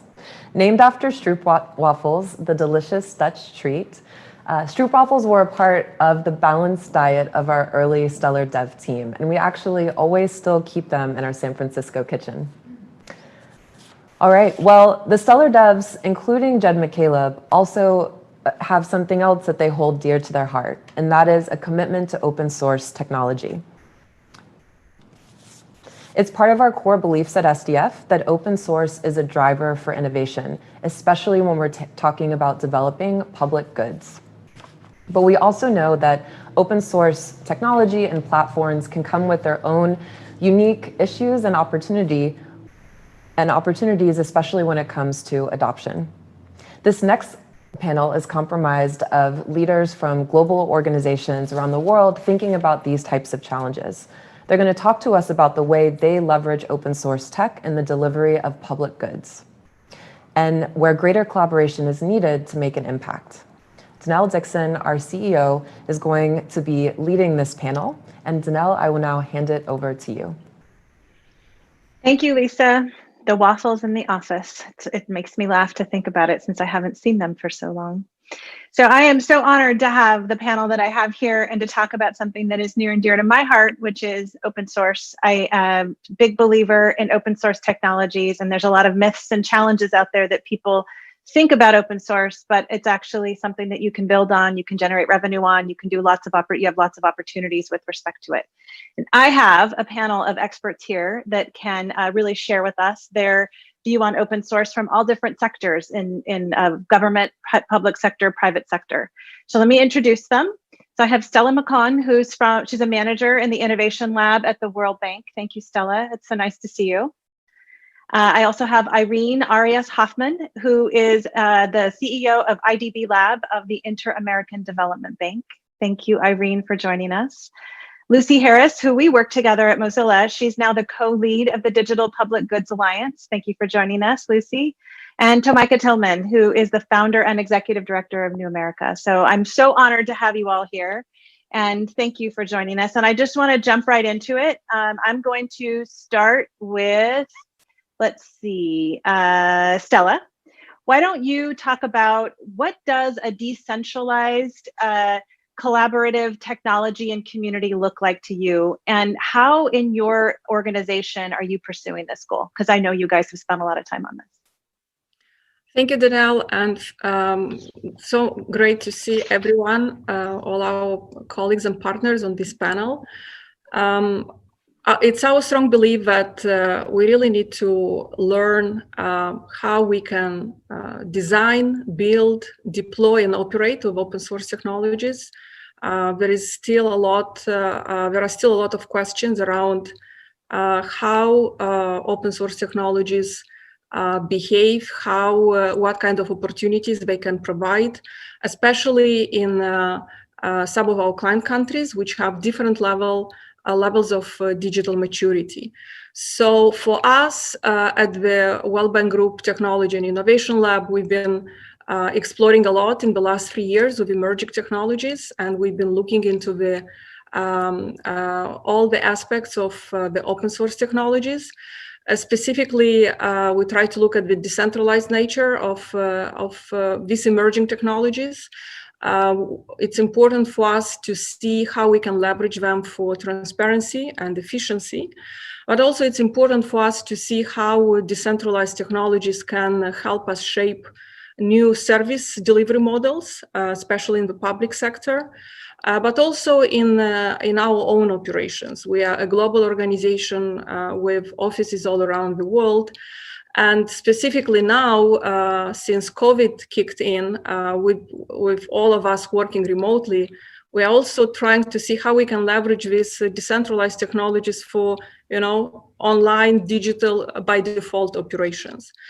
Another aspect of key interest for us is the collaborative nature of these technologies and how we can leverage them to build collaborative grassroots innovative ecosystems. Again, especially in our client countries, how can we leverage these technologies to enable collective intelligence for problem solving, bringing all key stakeholders in this process. And of course, the topic that you've mentioned, to what extent open source enabled decentralized collaborative technologies can help us build platforms, digital platforms, and build global digital public goods. Another aspect which I would like to bring, which is of key interest for us, is the open source technology economics. We talk a lot about, the good aspects, but again, the economics is very important, especially when we are looking at leveraging open source in building the backbone of the digital infrastructure to power the digital economy, but also building the digital platforms and services for public service delivery. So very important topic. We need to continue educating ourselves and partners with whom we are working jointly with the technology ecosystem. And key important pieces for us is the decentralized nature, the collaborative nature of these technologies, and of course the economics of adopting these technologies. Over to you, Danelle. That's so awesome. Thank you, Stella. I think one time we were on a call together on an issue and someone said, who owns these decentralized technologies? So it's obviously a question that gets asked all the time, and it's something that, people don't always equate that to the web and how the underpinnings of the web works, but it's a similar thing. So Tamika, how is it that you are thinking about this at New America with all the organizations that you work with? Well, it's a great question. A lot of our work is focused on the public sector and helping the public sector to operate more efficiently. There's an old saying that all governments have the same problems, but not all at the same time. And right now with the pandemic, we are living through a pretty unique moment in which all governments are having the same problem, and they're having the same problem at the same time. And what that means is there's a real opportunity to solve big challenges at scale and do so in a way that doesn't require the expensive duplication that exists around most of the public sector use of digital tools that we've seen in the past. What we've seen is that if governments can build really high quality 80% solutions that hardwire in accountability, efficiency, and transparency, then every community can customize the last 20% of those solutions to meet their own specific needs. And especially when you're talking about foundational tools like digital identity and digital payments, it unlocks vast new levels of efficiency and accountability that are really lacking in a lot of the work that goes on in the public sector right now. In too much of government, you have institutions that were designed in the 19th century using technology from the 20th century to try and solve the problems of today. And it's just not working out that well. So we need an upgrade for our democratic institutions. And what we see is that if you can address challenges like corruption and like tax evasion through the use of tools that provide for greater accountability and efficiency, you free up enough money in principle to pay for all of the United Nations Sustainable Development Goals. Well over $5 trillion a year are lost to those two problems alone. So it's hard to overstate the stakes when it comes to what we can do if we get these problems addressed and use open source technology in the process. No, it's so true. And the notion of that last mile and focusing on the regional, allowing the regional development, because it's really there that you see the innovation based on their needs. So I love that focus. And I do think that open source tools allow you to do that. So how about you, Lucy? I know that you guys are constantly looking at digital goods and how you can develop that more and get that more out into the public. So tell me what that looks like for your organization. Yeah, absolutely. When we think about decentralized collaborative technologies and communities, we do think about it through the lens of digital public goods, which are open source software, data, or content that help achieve the UN Sustainable Development Goals. So has that kind of additional component beyond open source. And at the Digital Public Goods Alliance, which is an initiative co-led by UNICEF and the government of Norway, we work to promote digital public goods that we think are critical for creating a more equitable world. And our approach is very much based in our open source roots, so being transparent and collaborative, and it's why the Digital Public Goods Alliance is an alliance. Our goal is to work with many stakeholders to help identify and support high potential open source projects, and also to work to create really healthy ecosystems that support the creation, adoption, and implementation of digital public goods. That's phenomenal. I think that to think about it from that standpoint and all of the ideas out there, again, like if you can get these public goods out there and get them digitized and easy to access, it's a pretty awesome opportunity. Irene, how about you? Last but not least, in terms of this question, at least, how does it work for your organization and your pursuit of the goals that you have? Yeah, thank you, Danielle, and thank you everyone at the Stellar Development Foundation, and by the way, to the team also behind the scenes making this event happen. The onboarding has been great, and it's really great to be with Lisa, with Tamika, and also Stella, who's such a great partner, and Lucy. The Inter-American Development Bank Group, as you probably know, is the largest provider of development finance in Latin America and the Caribbean. Within the umbrella of the group, we have three entities: the public arm, the private arm, IDB Invest, and the IDB Lab, which is the part that I run. IDB Lab is the innovation lab, and basically our role is to promote innovation ecosystems in the region. We're the largest investor in venture capital in the region among the multilaterals, and through that, our core mission is innovation for inclusion. We want to create a more inclusive region, and this has led us to develop, I think, the strong conviction that we all share here of the potential that open source has to unlock value and to create new solutions that are truly much more efficient, more transparent, more collaborative, more inclusive. I think what Tomika said earlier reminded me of, in terms of the problems that we're facing these days, reminded me of another phrase, which is, we have not succeeded in answering all our problems. The answers we have found only serve to raise a whole set of new questions. In some ways, we feel we are as confused as ever, but we believe we are confused on a higher level and about more important things. And it just reminded me of that phrase, because at the end, we never want to lose focus of the real problems on the ground that we're trying to solve. And I think, Daniel, you referred to that. And this includes, for example, the fact that we still have more than 40% of population in many rural areas in Latin America and the Caribbean without any access to financial services. And at the same time, in the last few months, we've seen an incredible amount of people gaining at least temporary access. More than 11 million in Colombia, 76 million people in Brazil have been able to open an account to receive support for COVID emergency as part of social programs for COVID emergency. What an opportunity! What an opportunity not to leave that as a one-off. What an opportunity to bring that into these kinds of platforms where you can actually build the future of what is an economic passport for people that were previously excluded. This is exactly why we're here, what we're working on. And one of the ways we've done it is by building LUCchain. LUCchain started 2 years ago, and it's a global alliance for the development of the blockchain ecosystem in Latin America and the Caribbean. We have almost 30 partners working together, contributing with cash, with in-kind resources to develop the community and the infrastructure in the region.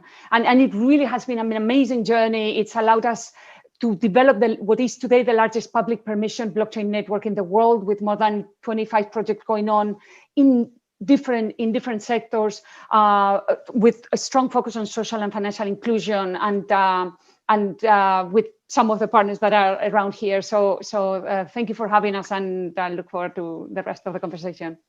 Well, so I love the idea. Everything that you just said, and everyone that just said it, really brings to bear what we're trying to do here in terms of just really use the technology and use a platform to be able to allow others to develop the innovative and creative tools that they need in their regions.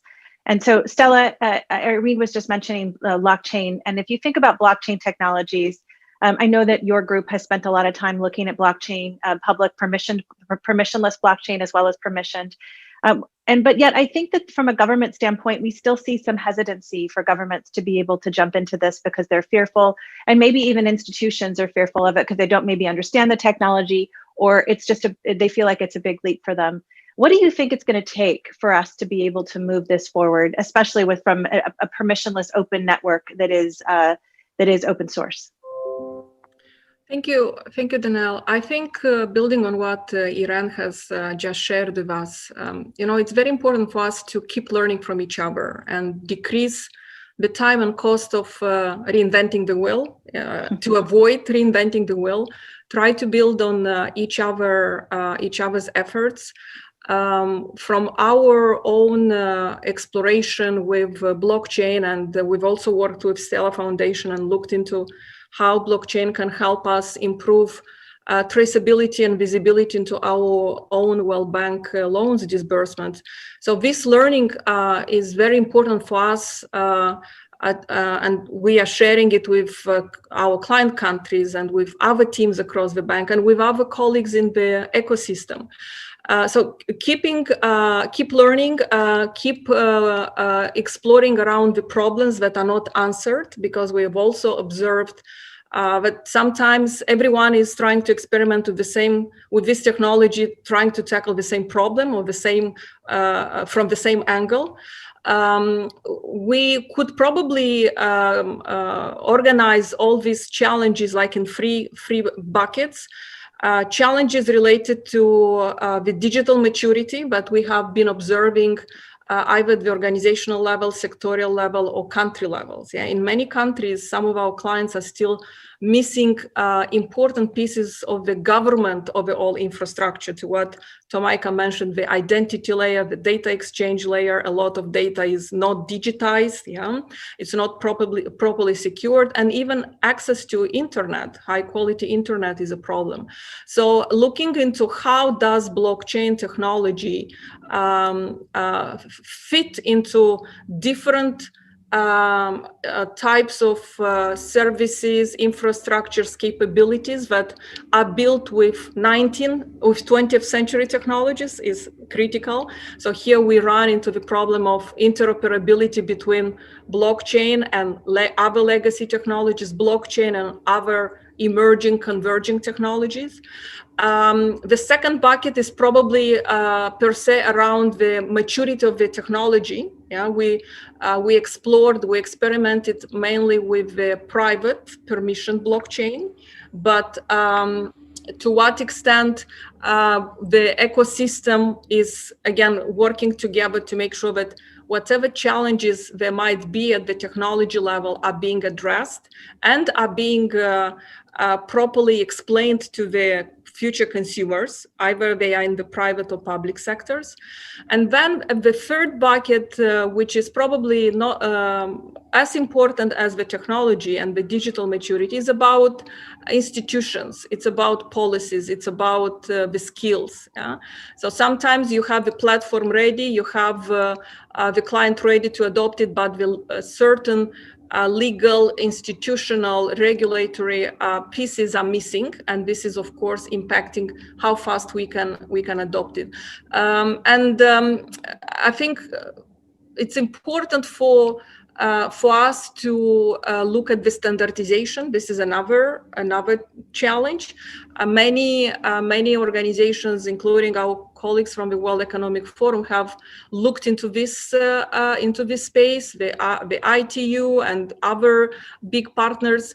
But again, to what extent we can join efforts and make sure that we are not working on similar challenges and we are sharing with each other the key results, the key learnings, so that we can move forward faster.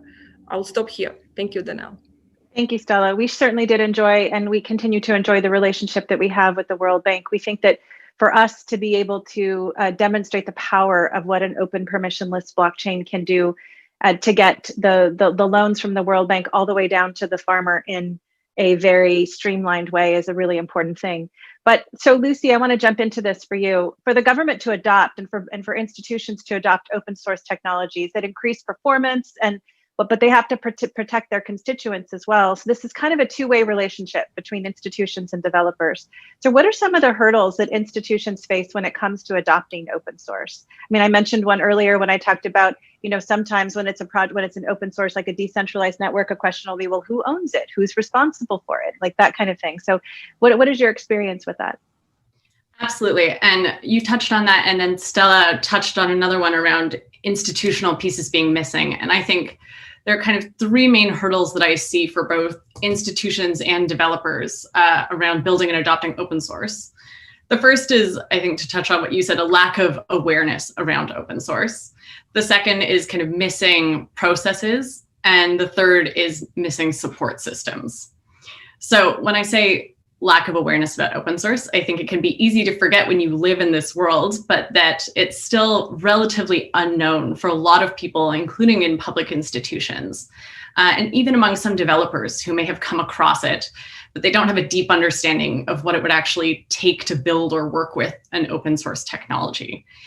The good news is I think open source is becoming more mainstream and better understood, and having the tools to advocate and increase awareness of open source is going to be key over the next few years to capitalize on the momentum I think we're already seeing around kind of increased awareness and understanding.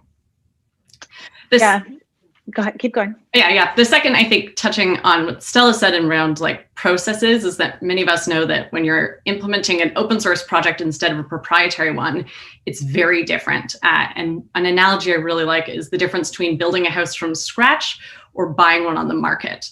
where there are major advantages to getting to design and build your own house or to customize a local implementation of an open source project. But you're working with kind of a very different process. You're talking directly to architects and builders and electricians versus going through the kind of more standard process. And even though both have their own challenges, I think especially in the public sector, many institutions don't have the systems in place to support open source procurement. And that means when they decide to work with an open source technology, they have to figure out those processes for the first time as part of that engagement. And I think that's a big hurdle where we could do a lot to support. And even for developers, there's a piece there where, they may be really excited about the concept, but when it comes to realizing that to build something open source, they have to choose a license, they have to figure out how to build a healthy community. There are big challenges there. And the last one I'll touch on just briefly is missing support systems. I think traditional pathways for receiving support from others, whether it's donors, investors, or accelerators, aren't designed to support open source. Luckily, I think there's actually a lot of new and emerging sources of funding and support for both institutions and developers in this area. One example is UNICEF's Venture Fund, which is a $30 million fund specifically aimed at helping innovators in low and middle income countries develop open source solutions. But I think those three are the major hurdles. And I think the good news is that there's lots of really great solutions and progress happening in this space from a lot of people in this room and other organizations. And these are definitely places where the Digital Public Goods Alliance is going to be putting our focus over the next year. Love the analogy to the architect in the building the home or buying a home that's already built. Tamika, what are some of the strategies that the public sector can employ to further education that clarifies misconceptions around open source so that we can be able to leverage the tools more? And number two, discover and hire talent that's familiar with open source software, integrations and data standards, because standards are really key to this. Well, it's a great question, and Lucy, I think, put out some excellent answers. We, earlier this year, released a big report called Building and Reusing Open Source Software in Government, specifically because in talking with our public sector partners, we recognized that this was a huge challenge, and they didn't necessarily have the toolbox that they needed in order to be able to leverage these new solutions effectively. We see a couple of pretty basic things that can help move governments in the right direction. The first is you should have policies on the use of open source software, and your software should be open source by default. There may be some rare circumstances in which you need to use a proprietary solution, but when that is not the case, you should be, to Lucy's point, procuring open source solutions as the default. You really should be making sure that you're addressing misconceptions around security and open source software. Many organizations have, over time, gained the belief that open source software isn't as secure as proprietary software. That's just not the case if you look at the actual numbers and the research that's been done on this. But that perception is still pretty widely spread across government. You need to have people within your organization, as you mentioned, that understand open source tools and know how to use them.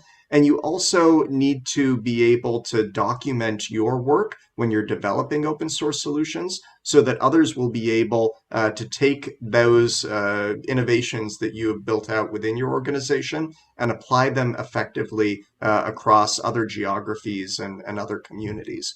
So we see a number of emerging best practices in this space. We've tried to codify those, and there are other great organizations that are doing the same thing. And the good news is we're making progress. There has been a very tangible shift in the conversations we have with policymakers over the last few years in the right direction. So don't give up. We're getting there. I love that. It's one of the things that's so funny. One of the other misconceptions is that you can't generate revenue if you have an open source project because you don't own the IP. And I will just say, I will point back to Mozilla, and Mozilla generates a really strong amount of revenue, and it's an open source project completely. So it is one of the other misconceptions. Danielle, if I could just throw out one more quick point, there's Please. Also a feeling that if you use open source, if you have a problem, there's nobody to talk to. And this is an area where, again, the developer community can make a real difference to the extent the communities that support open source tools grow, and to the extent we have great companies that are willing to work on those open source tools, we can address that misconception. Yeah, That absolutely is true. Irene, when you first joined IDB Labs, you made it a point to invest more smart capital into early stage startups across LATAM and to build more innovative solutions. So given your experience growing a team of experts in financial inclusion, how have you encouraged adopting new technologies rather than relying on the legacy systems? Because a lot of new technologies do focus on open source. Yeah, no, thank you. So our investment arm at IDB Lab is specialized in investing pre-seed to Series A, Series B. And we do it through venture capital funds. We've invested in more than 90 venture capital funds in the last 27 years since inception, but also increasingly more also directly. And the reason for doing that is precisely to go a little bit deeper into some of the ones where we think that more mainstream commercial investors may be a little bit less sure about the models, and where we may be able to step in a little more to accelerate the maturity and the growth of those particular companies in certain industries. Just to give you a sense, the venture capital industry today in Latin America and the Caribbean is about $4.5 billion a year. It could easily be $120 billion if it just reached marginally the levels of equivalent ecosystems in other parts of the world, like Korea. And a lot of the growth, it's going to come from companies that understand what we're talking about here. Just digital services could be an industry of 80, 100 billion in the region. So we do look for those role models, and we also look for companies that are willing to that adopt this mindset and adopt this and are consistent in the application of digital development principles, which of course go into a lot of the things that that Lucy, Tomika, and Stella talked about. And now, in terms of maybe touching on what Stella mentioned on how to make sure that what we invest in, especially because it's early stage, it can be transformative and can really be something that's done at scale.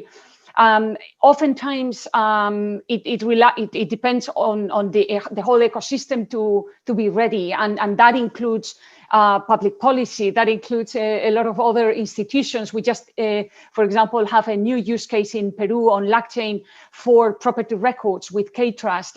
It involves, it's not just the technology is the easiest part of it, it's the whole ecosystem to work together. And so on educating counterparts, and I think that there is a lot that we can do together, and part of it has included, for example, writing about self-sovereign identity as one of the main pillars underpinning anything to do with open source.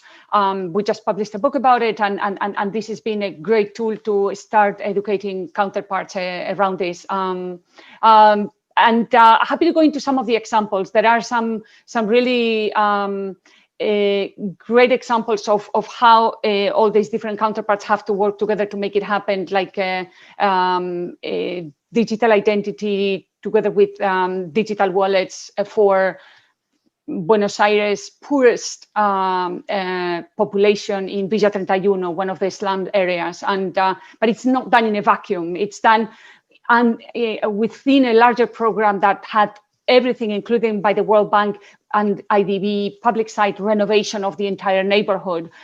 So it's a little bit, I think it's collaboration at its best. It sounds complex, but I think we can. I'm also, like Tomika, very optimistic that we can get there. Well, I love the idea of ending on the term of collaboration, because I feel like that's what open source technology is all about. That's what it is in terms of, I always think about open sources. You put it out there and you know that someone actually is going to use it and make it even better. And from my standpoint, and to focus on the regional needs of folks all over the world, which is what we try to do here at SDF. All of you are doing that in your work. I'm so grateful for the work that you guys do. And I'm so happy that we've been able to work together, and I look forward to doing more together in the future, and to pushing these standards and this openness out there for the world so that we can even develop stronger and stronger capabilities. Thank you so much for your time, for joining us here at Meridian, and for your attention to these matters. I appreciate you. Thanks, Danelle. I'm going to hand it back to Lisa. Thank you. All right. Thank you, Danelle, for that discussion and great insights from the panelists. It's interesting to hear the ways that governments can leverage open source tech and what blockchain apps are making their way into the public sector. I was left optimistic about the ways we're going to see this tech make an impact for citizens and government, but we'd love to hear what you think. So feel free to share your thoughts in that feedback bar. Our next session will look at blockchain and policy from another perspective: compliance and regulation. Regulation and compliance aren't new to blockchain, but compliance in blockchain requires new approaches and tools that can match this innovative technology. We're going to talk to folks from the Stellar ecosystem about the services that they're providing to streamline compliance for blockchain businesses. But now, time for a short break.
All right, it's quiz time again, Meridian. And remember, the first 2 correct answers will win.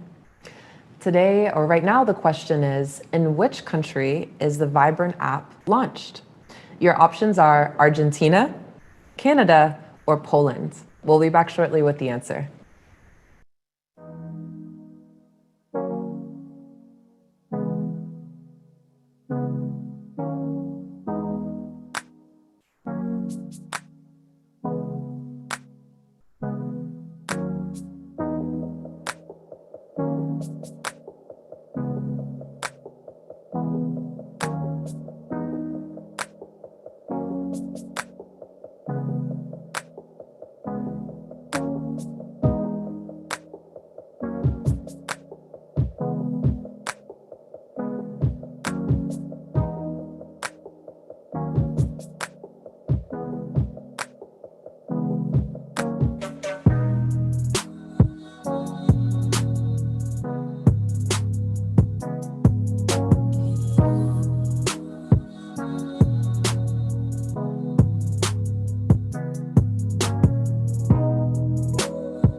Hi, my name is Katia.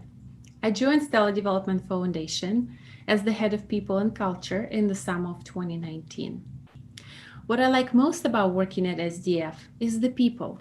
My coworkers are smart, kind, talented, and supportive. I appreciate that people here are for the right reason, to make this world a better place, to create equitable access to the global financial system. That is why one of our company values that resonates with me the most is camaraderie. We value our teammates and embrace our diversity. Speaking of diversity, there is another aspect that I appreciate about SDF. We have employees with different backgrounds around the world. All opinions matter and are important here.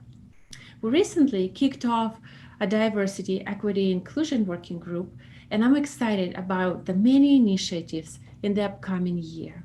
Thank you.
And we're back. So for those quiz takers out there, the Vibrant app is launched in Argentina. Vibrant is a digital wallet that is launched in Argentina and facilitates dollar-based savings as a tool for combating some of the inflationary issues that are felt around the Argentinian peso. Vibrant is available in app stores today, and I encourage you guys to go check it out. And Vibrant itself leverages a lot of compliance tools in order to offer the products and services it does to its users. And our next panel is going to talk about some of those tools, as well as how compliance as a service empowers businesses, drives towards mainstream adoption, and facilitates financial inclusion. Tom Robinson from Elliptic and Amit Sharma from Finclusive will be our guests on this panel discussion. And Candice Kelly SDF's General Counsel will be moderating the discussion. Candace, the floor is yours.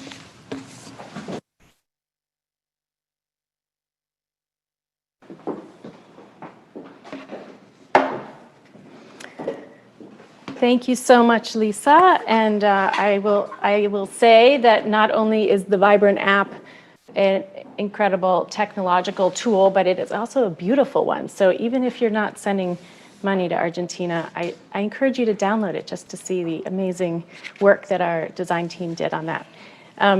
So I'm Candace Kelly, and I'm here with Amit Sharma, the CEO and founder of Finclusive, and Tom Robinson, the chief scientist and co-founder of Elliptic.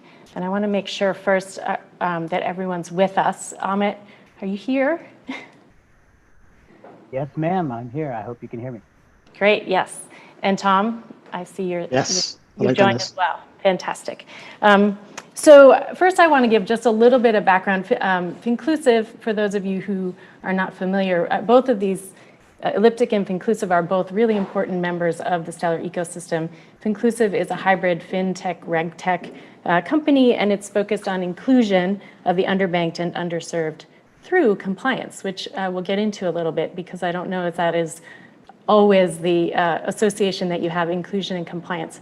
So we'll hear from Amit about that. And I think it's also important to note that Amit comes from, he started as a Peace Corps volunteer and worked in the banking sector, also was at Treasury post 9/11, which was the birth time of the many regulations that we have that were really enacted in that moment post 9/11 of never again, and how are we going to prevent the next attack, as opposed to the traditional law enforcement outlook, which was more, how do we catch the bad guys after they've committed their crimes? So very different mindset happened after 9/11. And Tom has been in the crypto space and actually developed the first crypto analytics software in 2014. And Elliptic, as many of you know, is a blockchain analytics company that is integrated with the Stellar network. So I want to start, you both have services that are available for use by Stellar ecosystem partners. So I want to start by having you each describe what those services are. We can start with Tom. Thank you, Candace, and thank you very much for having me here today. So me and my co-founders started Elliptic back in 2013, and our real underlying aim was to help crypto and the crypto industry to grow. And the big challenge we saw at that time was the issue of financial crime. At that time, the Silk Road dark marketplace was in its heyday, and the main association people had with crypto was with criminality. But we saw a solution to this through the transparency of the blockchain. And so we built the first compliance tool based on blockchain analytics. So what these tools do is basically allow crypto service providers, such as exchanges, to distinguish between regular, completely legitimate customer activity and activity that might be might relate to criminal activity or the laundering of criminal proceeds. So these tools are now used by most crypto service providers, most exchanges, custodians, payment service providers, in order to meet their regulatory obligations and protect themselves from financial crime. Great. And just a little known anecdote, Silk Road was prosecuted out of New York, but the lead defendant was arrested here in the library that's about 3/4 of a mile from my home, and processed through the U.S. Attorney's Office here when I was still there. So I'm one of those whose first interaction with cryptocurrency was in the context of criminal activity, both there and I was running national security. Anyway, on that tangent, I will shift back to Amit to talk a little bit about Finclusive and the services that you have available to help folks in the ecosystem. Thanks, Candace. Hope you can hear me okay. Yes. Finclusive takes, as you rightly pointed out, a compliance as a service approach to driving inclusion. And as you pointed out, we are a hybrid fintech and regtech company. So the reg tech side of this is compliance as a service, and it's in recognition that as compliance activities have continued to grow in the nature of and depth of requirements that regulators have needed, from onboarding and and due diligence and enhanced due diligence, monitoring, transaction analytics and tracking and the like. There are a whole slew of activities that financial services providers, traditional, non-traditional, bank, non-bank alike, need to implement. And often they go to, on average, 7 to 10, upwards of 12 to 15 point solutions to do this panoply of activities. So as a result, institutions face a burdensome, redundant, and inefficient overall anti-money laundering or compliance set of tools. So in recognition of that, and in recognition of the inefficient nature of point solutions, we said, why don't we break down that inefficiency and bring a compliance as a service platform, API enabled, web-based and UI enabled as well, that is an amalgam of some tools that we have created in-house proprietarily, and then really partnered with really innovative solutions in the marketplace, like Elliptic in the context of transaction analytics on the crypto and blockchain, to do these full service activities. And it just makes it that much easier for organizations to then plug in to get a fulsome nature of anti-money laundering services. Some just need some of them need the whole ambit. What we have seen in the marketplace, especially in the growth of financial services outside of mainstream traditional banking, is that they're much more tech-enabled and tech-savvy. They're looking for a single point of entry and interoperability across those various capabilities, and they want it API-enabled. And that's where CAS, as a broader product for the sector, is important. And again, we are very open to work with other providers that do things well and integrate them in ways that CAS can be a force multiplier for organizations. Why Stellar? Well, Stellar, its commitment to inclusion is certainly thematically aligned with ours. And we believe that compliance, historically, taken from your description of our backgrounds and mine, we've looked at, and I was part and parcel of the growth of anti-money laundering requirements that befell not only traditional institutions, but the growing nature of alternative non-bank FIs like fintech and virtual asset service providers and the like. And we said, wait a second, a lot of de-risking or pushing out or denial of services to segments of the economy that really need financial services access securely and safely. So we wanted to bring down those barriers, largely rolling up to compliance issues vis-a-vis efficiency and cost and quote-unquote high-risk sectors, and say, let's bring a robust compliance as a service capability, and then in tandem with that, plug into financial services ecosystems like Stellar that enable inclusion, and then we partner with US banks. That way we are an on-off ramp here in the US through our anchor, and so in addition to the compliance services that we can provide to other anchors, we can now facilitate connectivity to US institutions for the provisioning of insured accounts and the movement of funds into and out of that system. So I want to follow up on that, Ahmed. I mean, the whole point of the system, the compliance system and then the rules is to protect consumers. It's to ferret out the bad actors and make sure that they don't have access. So I want to delve a little bit deeper into this notion that your approach to compliance is actually fostering inclusion, because it seems like isn't that at the cost of just creating an open marketplace for illicit activity? Isn't that what the folks who you worked with to create these rules back post 9/11 would say? Well, let's face it. What we did in a post 9/11 world, understandably, the pendulum swung quite a bit. It was very driven by law enforcement intelligence, trying to ascertain and understand better the activities of illicit actors in the system, in the financial services ecosystem. Now, what we inadvertently did, unintended perhaps, was we labeled certain actors, certain parts of our economy, certain sectors, certain jurisdictions as high compliance risk. And as a result of that, many traditional institutions looked at those parts of the economy as simply too high cost of compliance or just not worth the value of that business. And as a result, the disproportionate impact has been on whom?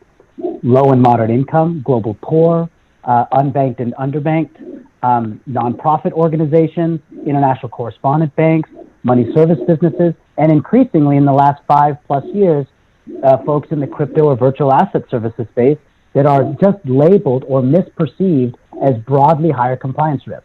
So first off, it's changing the ethos from compliance being an exclusionary practice, which inherently it is, to one that's inclusionary, one that actually engages more in the system so that we have greater transparency and greater security. The second aspect is in leveraging the tools and the analytics and the capabilities to enhance and modernize both the efficiency of compliance, but also the business intelligence value of compliance. And so if I have to redundantly do KYC verifications on a particular client over and over and over again in the same institution when I provide new products or services, that's inherently inefficient. But we can create efficiencies through technology so that we can do near instant verifications and validations. We can do instantaneous analytics with tools like Elliptic. We can interdict versus after the fact go back and do look backs and the like. So you're creating efficiency in the system. And the final aspect is you buy 2 items on Amazon, they know your buying history, their marketing to you, etc. But I tell you, we collect all this information through the KYC, KYB process, and it's stuck in the back office of a compliance division of a bank.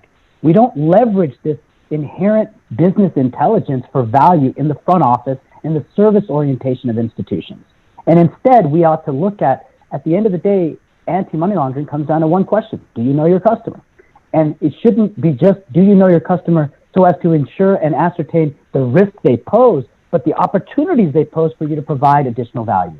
And if we can do that, we will have changed compliance from a exclusionary back office cost burden to an inclusionary, profit-oriented, service orientation, business intelligence value.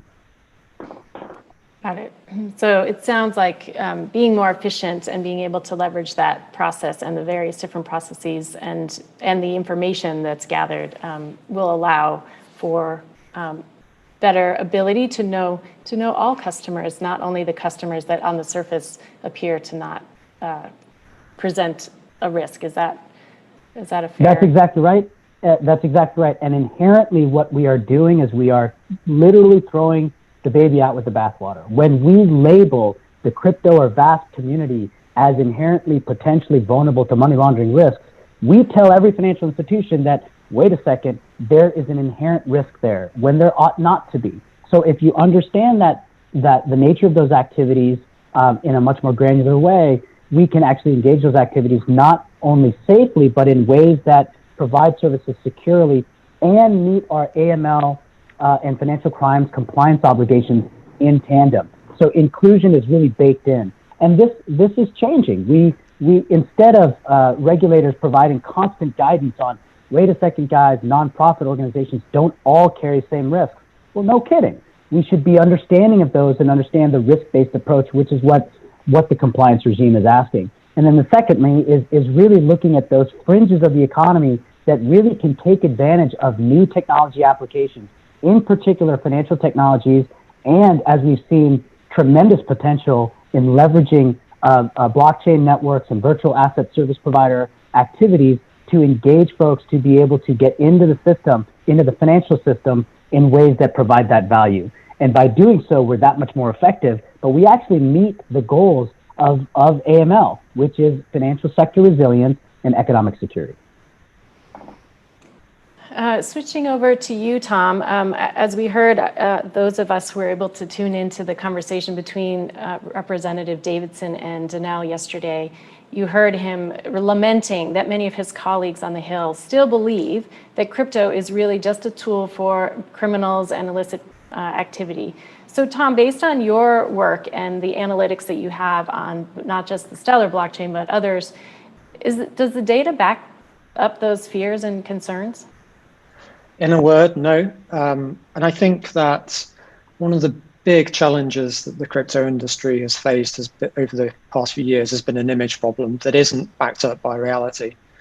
So I think a lot of this stems from the inaccurate belief that crypto transactions are anonymous and untraceable.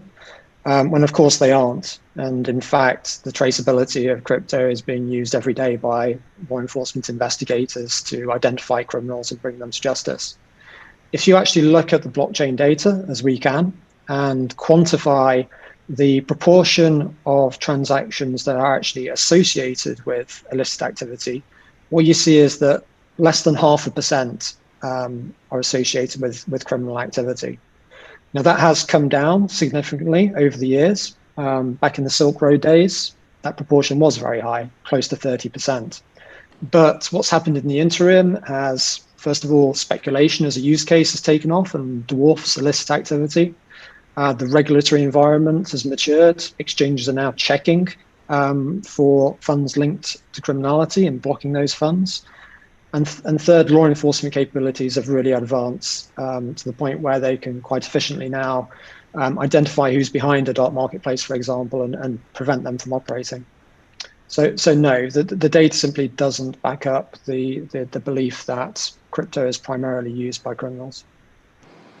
That's super helpful information. And I think those of us who work in the policy space, we had an earlier panel today about education. And it's really heartening to know that those educational efforts are going to be backed up by the data. And Tom, I understand that you actually engaged in conversations with FATF and I think FinCEN and presented some of that data. Can you tell us a little bit about those meetings, what their concerns were, and how they responded to the data that you were able to present? Yeah, so I think this was related to the travel rule and the introduction of the travel rule. So when the FATF was considering applying travel rule requirements on crypto businesses, they held a private sector consultation process, which we were involved in.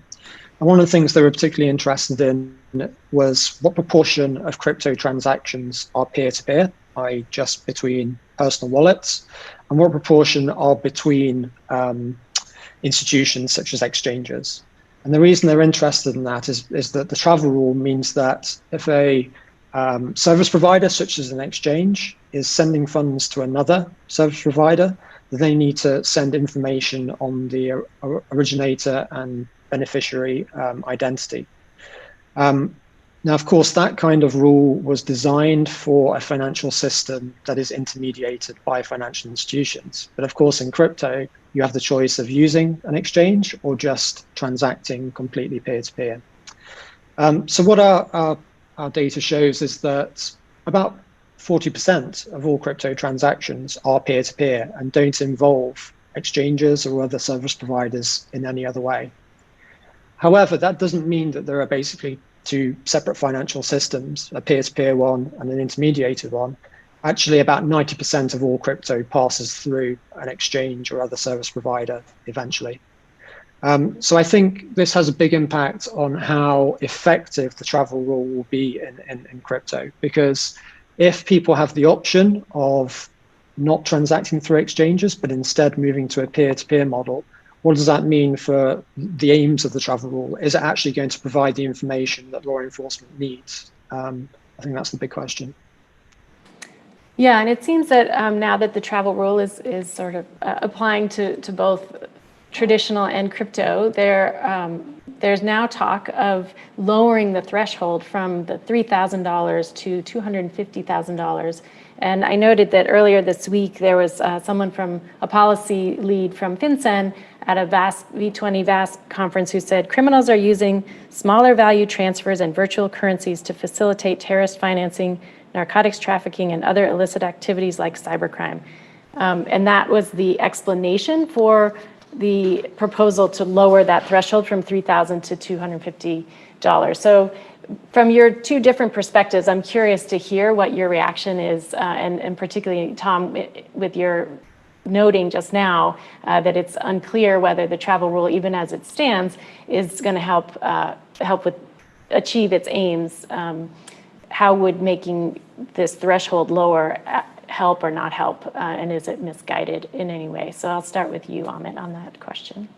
Yeah, so I understand that the rationale behind this is that criminals and terrorists are engaging in small transactions. So FinCEN have said that the average value of transactions that they see in suspicious activity reports is about $500. And so from that point of view, it does make sense to reduce the threshold to somewhere around that level.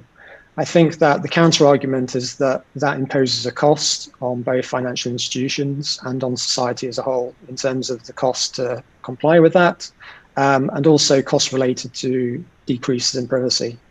I think what I would say to that is that as we increasingly go to technological solutions in compliance, then scalability increases and the extra burden that this kind of imposes on financial institutions shouldn't be as costly as it once was. Yeah, I mean, from my perspective, I see that as, particularly given that blockchain transactions are so much less costly than the traditional ways of cross-border payments. It seems like if it's $250, then people are going to send $249. And is there a way similar to structuring that the patterns that can be detected, whether you're a financial institution or not, that just from the immutable ledger are really a better approach to addressing this concern, is looking for patterns of activity as opposed to enforcing the sharing of information of the recipient and sender of the transaction? Yes. So you can definitely use the visibility of the blockchain to detect that kind of activity. So if you think that two individuals are completely independent, you might be able to see their funds converge on the blockchain, and that indicates that they're actually the same actor effectively. And so you can detect people trying to bypass those kinds of transaction thresholds. So Ahmed, I want to turn back to you and on this similar theme, which is are there aspects of blockchain technology that should be leveraged to enhance compliance, enhance our concerns with CFT, AML, as opposed to trying to fit this new technology and this new way of transacting into the old model? So square peg, round hole, versus really leveraging, are we as an industry, as governance, are we leveraging the technology that we have, the immutable ledger, you name it? So interested to hear your thoughts. Yeah, absolutely. And in fact, I not only agree with Tom vis-a-vis some of the remarks related to the travel rule, but this is a classic case of square peg, round hole, you know, and if I just use that example, the issue of the travel rule and its inception of the funds transfer rule to ensure that a sender's information is attached to the payment chain was precisely because of the intermediaries that were involved in the transaction between a sender and receiver, and the explicit utility that would provide for law enforcement or regulators to be able to attach transactions for analysis purposes against a particular investigation. You can imagine everything I just described does not exist in the modern crypto-related transactions that we have been describing. And therefore, applying that same methodology or framework is truly a square peg in a round hole. Secondly, you're absolutely right. There are attributes of blockchain technology that are hugely enabling factors to streamline, make more efficient, and more effective anti-money laundering capabilities. The immutability of the ledger is one case in point. The pseudonymity of transactions allow for both the protection of privacy and the ability to do inward investigation. These attributes are hugely beneficial, and I would argue that if you talk to law enforcement, especially in more modern investigations, these tools and these attributes have actually been the reason for the recent enforcement actions you have seen in the last week, month, etc., because that technology has enabled investigations in ways that traditional financial services just do not. And so the streamlining and the creating of the efficiencies is hugely, hugely important. What it also does is takes away a lot of the redundancies that happen within the context of anti-money laundering activities broadly, and allows for automation in KYC verifications, know your customer verifications as an example. The attachment of other attributes that protect privacy of individuals, but allow for the routing of an identity of a potential wallet or an individual associated with that wallet for purposes of investigation. So these kinds of things are hugely important to just bolster the AML stack, and they are slowly getting better understood as more of us, like Elliptic and Finclusive, are continually doing briefings and or demos for regulators to showcase how this technology can in fact help their intention.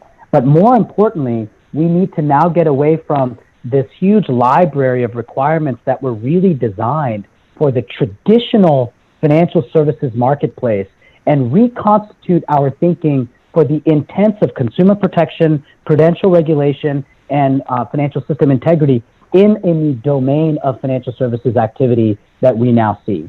And instead of taking those old rules and trying to shove them into new products, actually understand how the new capabilities and even operational realities of blockchain-enabled transactions truly actually take away a lot of the inherent risks that traditional financial services have seen. And the last, just a great example, de-risking has impacted, for example, correspondent banking.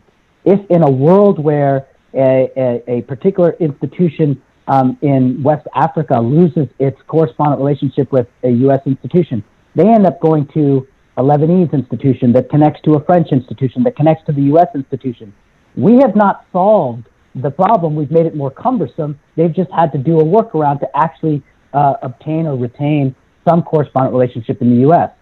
Much of that is alleviated with with this technology that allows us to work through either exchanges or peer-to-peer, and it takes away a lot of the inherent risks in that value chain. And so not only the attributes of the technology, being assisting of AML activities broadly, but the results of that being both more modernized financial access, but one that, like I say, I just come back to my soapbox, one that actually can stimulate inclusion, which inherently should be a measure of effectiveness of a reasonable anti-money laundering regime. Absolutely. Just to build on that, I completely agree with everything Amit said. I think one thing we hear from regulators is that they believe AML regulations are technology neutral. I just don't think that's the case. I think there is the inbuilt assumption that a financial system is intermediated by financial institutions. And with crypto, there's the potential that simply isn't the case. But that doesn't mean that we as an industry should rebel against those regulations. We should go above and beyond to comply with them. But at the same time, we should lobby and we should educate regulators to make sure we have a regulatory regime that is effective, is efficient, and increases inclusion. Yeah, I think that's kind of the theme of the day is education, education, education. It's so great to hear that that you all are engaged, whether it's with FATF and FinCEN, and I think Amit, we're running out of time, so I haven't had I will mention that everyone should check out Finclusive's rule book, which was drafted with a very wide group of folks to help with compliance and sort of as a self-regulating guide, and that was done in very close coordination with regulators, thanks to Finclusive leadership on that. So we did get a question that is very specific to the services, and I would encourage anyone who's interested in engaging, Finclusive for their compliance as a service to reach out directly to Amit and his team. Certainly Elliptic, same thing. And so anyway, this was a great conversation, and I think that I'm a believer. Compliance is a path for inclusion, and also we have a lot of education to continue to do with our regulators to make sure that they get on board with that way of thinking. So thank you both so much for all the work you do for the ecosystem and with SDF, and I look forward to working with you. And I am now going to turn it back over to your host, Lisa Nestor.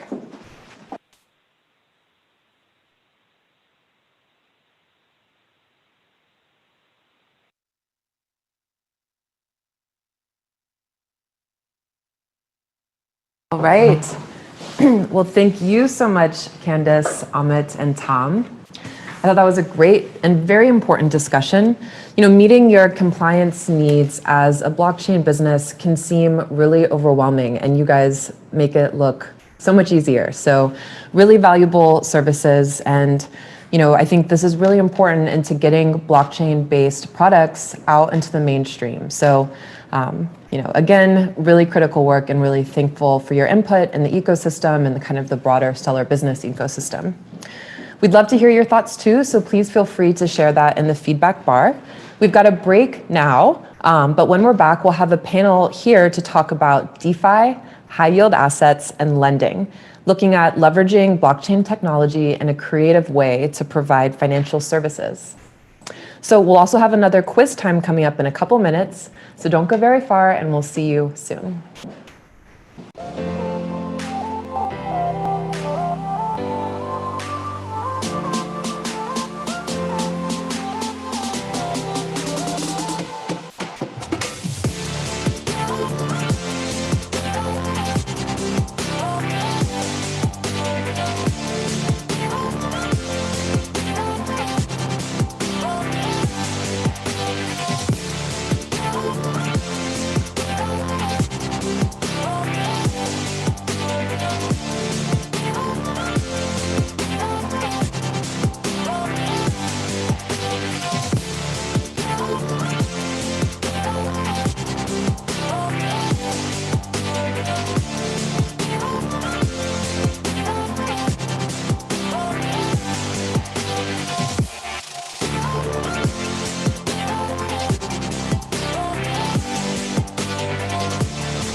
And this is definitely a fun fact question.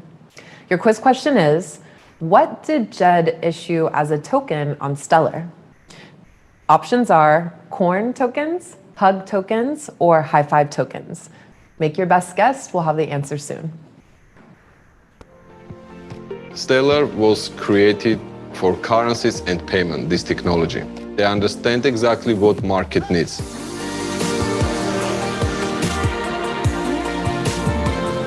Lagos is a very vibrant, aquatic city. It's the financial center of Nigeria. Carry Integrated Systems is a fintech company that uses blockchain technology to enable cross-border payments. I like Paris. It's really a very beautiful city. Tempo France is a payment institution to provide money transfer business for individuals and businesses.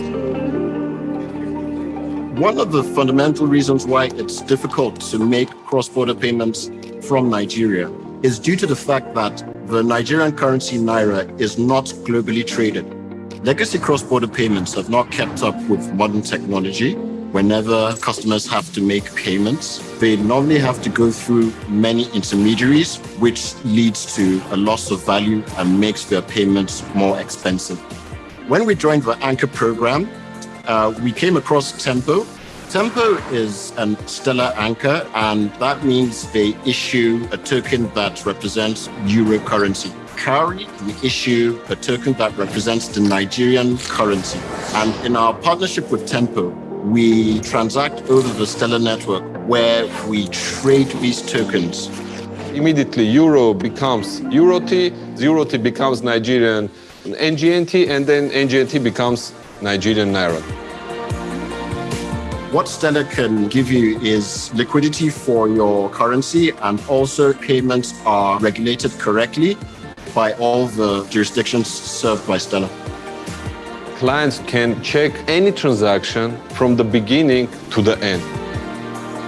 We started out by serving mostly retail users, people who would purchase cryptocurrency. But ever since we opened up the Nigerian-European corridor, we're able to acquire business clients, and we've seen a lot of growth ever since then. Transaction time, which means speed, it takes less than 10 seconds, and we increased our business 5 times during 1 year. We've seen 5 times growth in daily payments over the last year. Today, we send 500,000 euro per week from Nigeria to Europe. We are not going to stop only with Nigerian market. We are going to grow and extend our business in many countries and worldwide. We're really looking forward to having global coverage for our cross-border payments business.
Hi, everyone, and welcome back.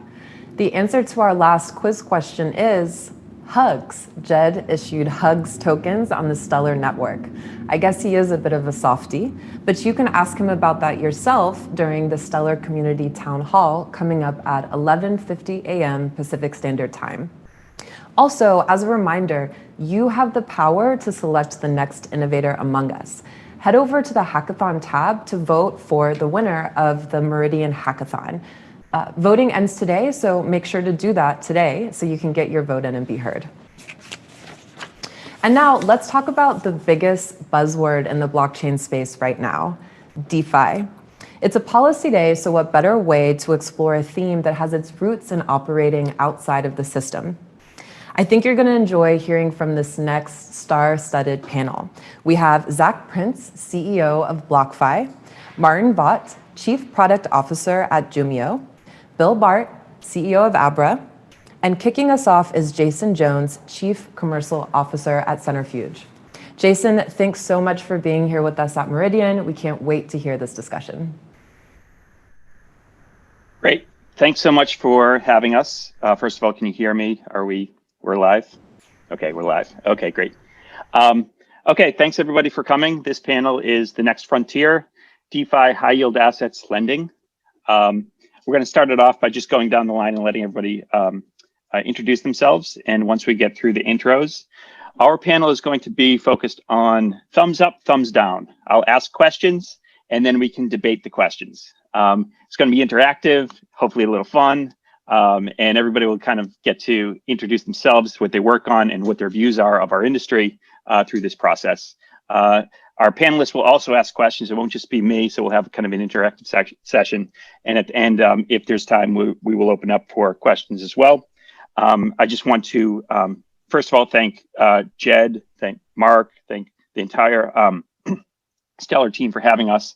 And then also, I just want to say that this panel, I know some of the other panels so far have been focused on what's happening in the Stellar ecosystem. This panel is more focused on what's happening in the DeFi ecosystem, and just to kind of give a flavor for what's out there and what's happening. So we'll probably focus less on Stellar in this particular panel, and more just on the general market. With that, I'll pass it to Martin first to introduce yourself, and then we'll go down the line. Thanks. My name is Martin, as you have heard. I've worked at Jumo. I've been there for 5 years. We're actually not a DeFi business, but we are a lender in the Africa and Asia region. And we've been taking a very non-traditional approach to financial services, but we work with a lot of traditional financial service companies, such as banks and insurance companies, to actually offer our customers lending products and savings products. And we are currently present in 7 countries and serving approximately 17 million customers. So we've scaled our operations quite nicely. And now we're kind of looking at the next phase, which is bringing us closer to what this panel is about. Great. And Bill, you're next. Sure. So good morning and good afternoon if you're on the East Coast. My name is Bill Barheit. I'm the founder and CEO of Abra. Abra is a leading cryptocurrency wallet and crypto banking service that allows you to buy, sell, hold, trade, and now earn interest on lots of different cryptocurrencies, Bitcoin, Stellar Lumens, Ethereum, et cetera, et cetera. We operate in about 150-ish countries today with customers in all of those countries. And like I said, we operate also a lending service and also a high yield service that services both consumers and institutional investors. So looking forward to getting into the details. Cool. And to you, Zach. Yeah, hey everybody, Zach Prince. I'm the CEO at BlockFi. We are a financial services company in the cryptocurrency space. We have both retail and institutional facing products. On the retail side of our platform, folks can use our mobile app or our web app to earn interest on their cryptocurrency and stablecoin holdings, buy and sell cryptocurrencies. We don't have Stellar in there yet, but hopefully we will very soon, and get loans secured by the value of their portfolio. Additionally, early next year, we're launching a Bitcoin rewards credit card, which I'm really excited about. And then on the institutional side of our platform, we're one of the largest lenders of cryptocurrencies, including Stellar, to institutional market participants in the space. So thanks for having me. Happy to be here. Excellent, thanks. And finally, I'm Jason Jones. I'm the Chief Commercial Officer at Centrifuge. We're a decentralized lending protocol. A protocol is a system of collaboration. So we help multiple parties collaborate in order to finance assets using DeFi. Today, it's a two-sided marketplace where we have asset originators on one side that are taking loans from DeFi and deploying that capital to their borrowers. And on the other side, we have investors. So far, the investors have been individual crypto investors that are investing in our protocol. But very soon, we will be bridging our protocol to MakerDAO. And that'll be the first time a DeFi protocol will finance another DeFi protocol in order to finance an asset originator. It'll bring real world assets to MakerDAO. And I think that's a key point for our business, and I think for the industry, when DeFi protocols are actually kind of creating new stablecoins to finance real world assets. I'm going to jump into this Q&A session now. We're all going to answer, so it's not just one-to-one. Everybody throw out answers. And it's thumbs up, thumbs down. So we will start with the first question, which is it possible to earn 6% plus on a savings account with virtually no risk? Thumbs up, thumbs down. Thumbs down. Okay, let's hear it. Let's start with you, Martin. What do you have to say? Why thumbs down? Oh, thumbs up, sorry. Remove the cost of the system and look for markets where interest rates are generally higher anyways, and we're offering it today, so that's why I'm saying virtually no risk? At virtually no risk, depending on how you deal with currency fluctuations. But in our markets, interest rates are obviously much higher than in the States or in Europe. So for us, it's quite normal, and interest rates are very different here. And if you reduce the system costs and the operational cost from it, then interest rates will go much higher anyways. And we're trying to get the best out of both worlds in that case. You guys can all ask questions to Martin, but is it a saving? Is it actually savings? Do you consider an investment, or is it savings? And how is it liquid? Yeah, just the basic liquid savings account. We get yields that are higher than that. Or we get interest back to the customer that's higher than that, 9%, 10%.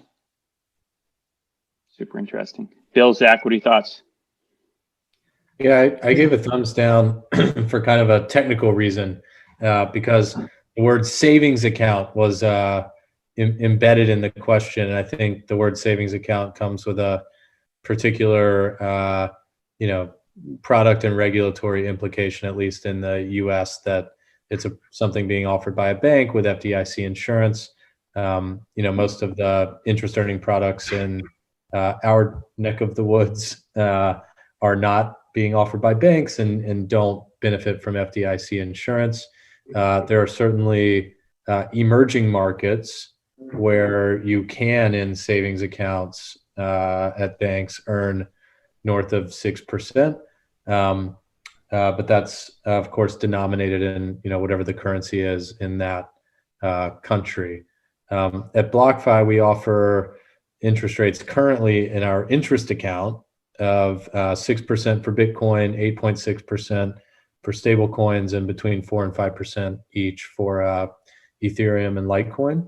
And we think it's incredibly low risk, but I think it's important to be conscious of how we as an industry position risk, and how that risk is marketed and disclosed to folks, and how people are educated around understanding these risks, especially in light of the recent news around Cred going bankrupt and potentially having lost $100 to $150 million worth of folks' money. So I think this is an area where, as an industry, we would be well served to maybe be a little bit more thoughtful about what we're saying. So I'm thumbs down for technical reasons. I think it's very low risk. but I think you have to be really careful. To clarify my statement. So the product that I was speaking about, they are actually regulated, and they are with some of the biggest banks on the continent. So that's the difference, I think, between our model and the other panelists here, because we actually have to go through all of that burden. And can anyone around the world invest in these savings accounts, or do they have to be in the country where the savings accounts are offered? What currency? So we have savings accounts at this moment in Zambia and in Tanzania, so it's in shillings or in kwacha. Okay. And I didn't hear the answer to my question. Can anyone invest or save, or just No, residents? you have to be in the country. Pretty sweet deal. Sorry. Bill, what are your thoughts? Yeah, I think Zach said it very, very well. And it's been a great steward of the space on many levels. Look, I mean, if you're investing in what essentially is an investment grade product, and again, I think you said it well, not a savings product, you have principal risk. There's no way about it, right? Yes, there may be third parties backstopping that in the case of certain government-backed products. But if you're investing in an investment grade product, you need to understand that yes, we offer 10% interest on dollars, 5% interest on cryptocurrencies, which is fantastic. That's where I park my own cash and my own crypto. But I also accept the fact that it's not the same risk as putting it in a hardware wallet. And I think that risk is minimal to zero, close to zero. Otherwise, I wouldn't do it. But there's a difference between zero and close to zero. And I think it's very important to distinguish amongst all of those things and be very clear to consumers what it is they're getting, and that has nothing to do with your product, Martin. I don't understand all the details, but I'm just kind of reflecting on how we look at the offering of an investment grade product. So if you had two accounts right next to each other, both of them fully liquid, one earns 7% and is an interest account, and the other earns 5% and is a savings account. The difference is that the savings account is FDIC insured. What if the interest account is backed by some big insurance company?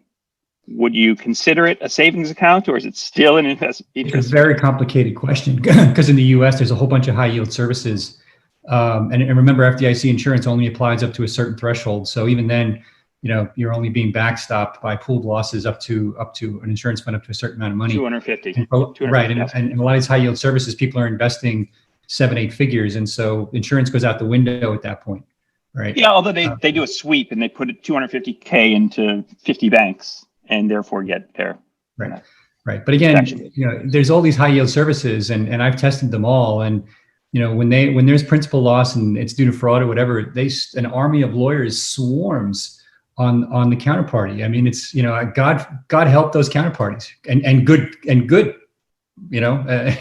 so, but that's a very different business from a bank repo money market account, right? A bank repo driven money market account, which is, still keeping 80% of the profits at the bank level, passing on, 0.15% of something close to zero, but it's a totally different mindset. And you have to get your, look, not everybody is going to dig in to the extent I would want them to, but at some fundamental level, they need to understand that this is not a money market account. Okay, cool. Let's go to the next question. Bitcoin, good day to talk about Bitcoin. It's always a good day. Will Bitcoin become a global reserve asset? Thumbs up, thumbs down. Thumbs up, thumbs up. Thumbs down. All right, we got some debate here. What do we have? Who wants to go first? Just speak up. Maybe I'll go first. Okay. So this was the TED Talk I did in 2012. Couldn't figure out how to present Bitcoin. A bunch of TEDsters had never heard of it, so I actually chose this angle. Does the world need a new reserve currency? It's very simple, right? We are basically debasing our currency at an unbelievable, unsustainable rate. If you have a collectible item and you think the item is worth X, and you find out tomorrow there were 100 more of those items, 100X more of those items than what you would originally believe, it stands to reason that the value of what you have is now significantly less than it was yesterday. We're doing that with money, with paper money, at an unbelievable rate. The rate of currency inflation is unsustainable. We simply have this perspective that because the dollar is a reserve asset, that by definition, it becomes a circular discussion that we'll get away with printing more. Well, eventually everyone is going to say, enough, and they're just going to move to something else. And why not move to a provably hard currency that is easier to move around, provably scarce, and as a 10-year track record by the time it becomes a reserve asset, probably 25-year track record of simply working, right? And I think that Bitcoin fits the bill. There may be something better, an evolution of the technology in the next 15 years, but either Bitcoin or something close to it will become that reserve asset for many countries, I fundamentally believe. Bill, are you a crypto bull or a Bitcoin bull? Because I only hear you talking about Bitcoin. Well, your question was about Bitcoin. I understood your question about Bitcoin. I know. I'm just kind of curious. I'm just curious. I'm a crypto bull. I mean, full disclosure, Stellar's an investor in Abra. We haven't announced why and what we're doing. I'm really excited about it. We offer 100 plus cryptos in Abra. I talk about this all the time. The primary advantage of having so many different projects is competition, technology competition. The harder and the more valuable Bitcoin becomes, for example, the harder it's going to be to make changes, and the less incentivized people will be to change the network. That's okay, but we need competition to show us the way. Litecoin making changes to the blockchain that Bitcoin may not make right away, or at all for that matter, right? Stellar looking at Ethereum, for example, and starting to think about smart contracts. I think that's fantastic. So it's the competition that will ultimately create different use cases, different types of scalability under different scenarios. And we need that as an ecosystem. We need it desperately. Yeah, I think for the reserve asset question, going back to the original thesis, I feel like we're in one of those scenarios with Bitcoin now where we're past, the big knock on any new asset class is usually that it hasn't lived through a cycle. We've got these big blowups of one shape or another roughly every 10 years in modern, economics. And until something's lived through a cycle, it's really hard to trust it. Well, Bitcoin just lived through a cycle and it's, kicking ass. So I feel like because we're now past that point in time, it's going to become increasingly clear to a new set of people that this thing has momentum, it has staying power. And that is going to be the new cycle. It's just like what new kind of class of investors or, category of institutions are we steadily breaking into over time? And where I think that ultimately goes, and I don't know if it's 5 years or 20 years or 40 years, is it becomes, part of the composite of reserves that, back central banks. What are your thoughts on I'd rather bet for it than against it, for sure. What are your thoughts on Ray Dalio? Ray Dalio's view, right? Zach. Hold on, Zach. I just got to ask Zach. What are your thoughts on Ray Dalio's viewpoint? Oh, I put out a whole tweet thread on this yesterday. I mean, I'm so disappointed. Like I've literally helped model, values at startup companies off of some of Ray Dalio's principles, and I've been a huge fan of his for a long time. And one of the concepts that he talks about is paradigm shifts, and I feel like he's commenting on this industry, which I think is in the process of causing a global paradigm shift in economics, and he's just completely missing it, and frankly presenting himself as a thought leader on something where he clearly just has not educated himself about what's going on. And that's just really unfortunate for me to see as someone who, has really looked up to, some of the stuff that he's put out there in the past. And so, I just kind of tore down, he put out these like 5 points, like this reason, this reason, this reason, this is why it doesn't make any sense. And I just like ripped each one of them down in this little Twitter thread yesterday. So who knows if he's going to pay attention. I mean, look, he's getting towards the end of his career, and he's writing books, and he's, becoming a philosopher, and his fund doesn't perform very well, and no one cares because it's Dalio, and like it's so hard. It's so hard to have principles when you are a market investor, and when you're wrong, you have to admit you're wrong and readjust quickly. If you hold to your principles, you will get run over, right? So yeah, but look one at principle Rubini, is right? the market's always right. Look at Rubini, right? I was on that infamous panel at Milken with him, and we went at it for an hour and a half, and he was spewing bullshit for 90 minutes and wouldn't stop. And I'm starting to see cracks in the ice the last couple of days, because how many times are you going to be hitting the head with the ice spike before you start to realize that you're wrong? Now, I think Dalio is very early in his thought process. I think Rubini's been at it for too long. He should probably retire. And but still, he's starting to get there. The other thing I'd say, and I agree with everything Zach said. Unfortunately, it's all true. But think about tulips. After the tulip bubble burst, tulips didn't get back to the peak price they were at when the bubble burst. It didn't happen. Yet here we are, Bitcoin pushing new highs versus what everybody considered to be the bubble. And I think the fact that retail isn't involved to a large degree, and it's institutions who are not just looking at Bitcoin, but are looking at a lot of different cryptocurrencies in the space, is extremely encouraging to me, because that tells me that there's a lot of smart people looking at the fundamentals of cryptocurrencies as hard assets, as the basis for smart contracts, as the basis for stable coins, and they're starting to get it. That's extremely encouraging.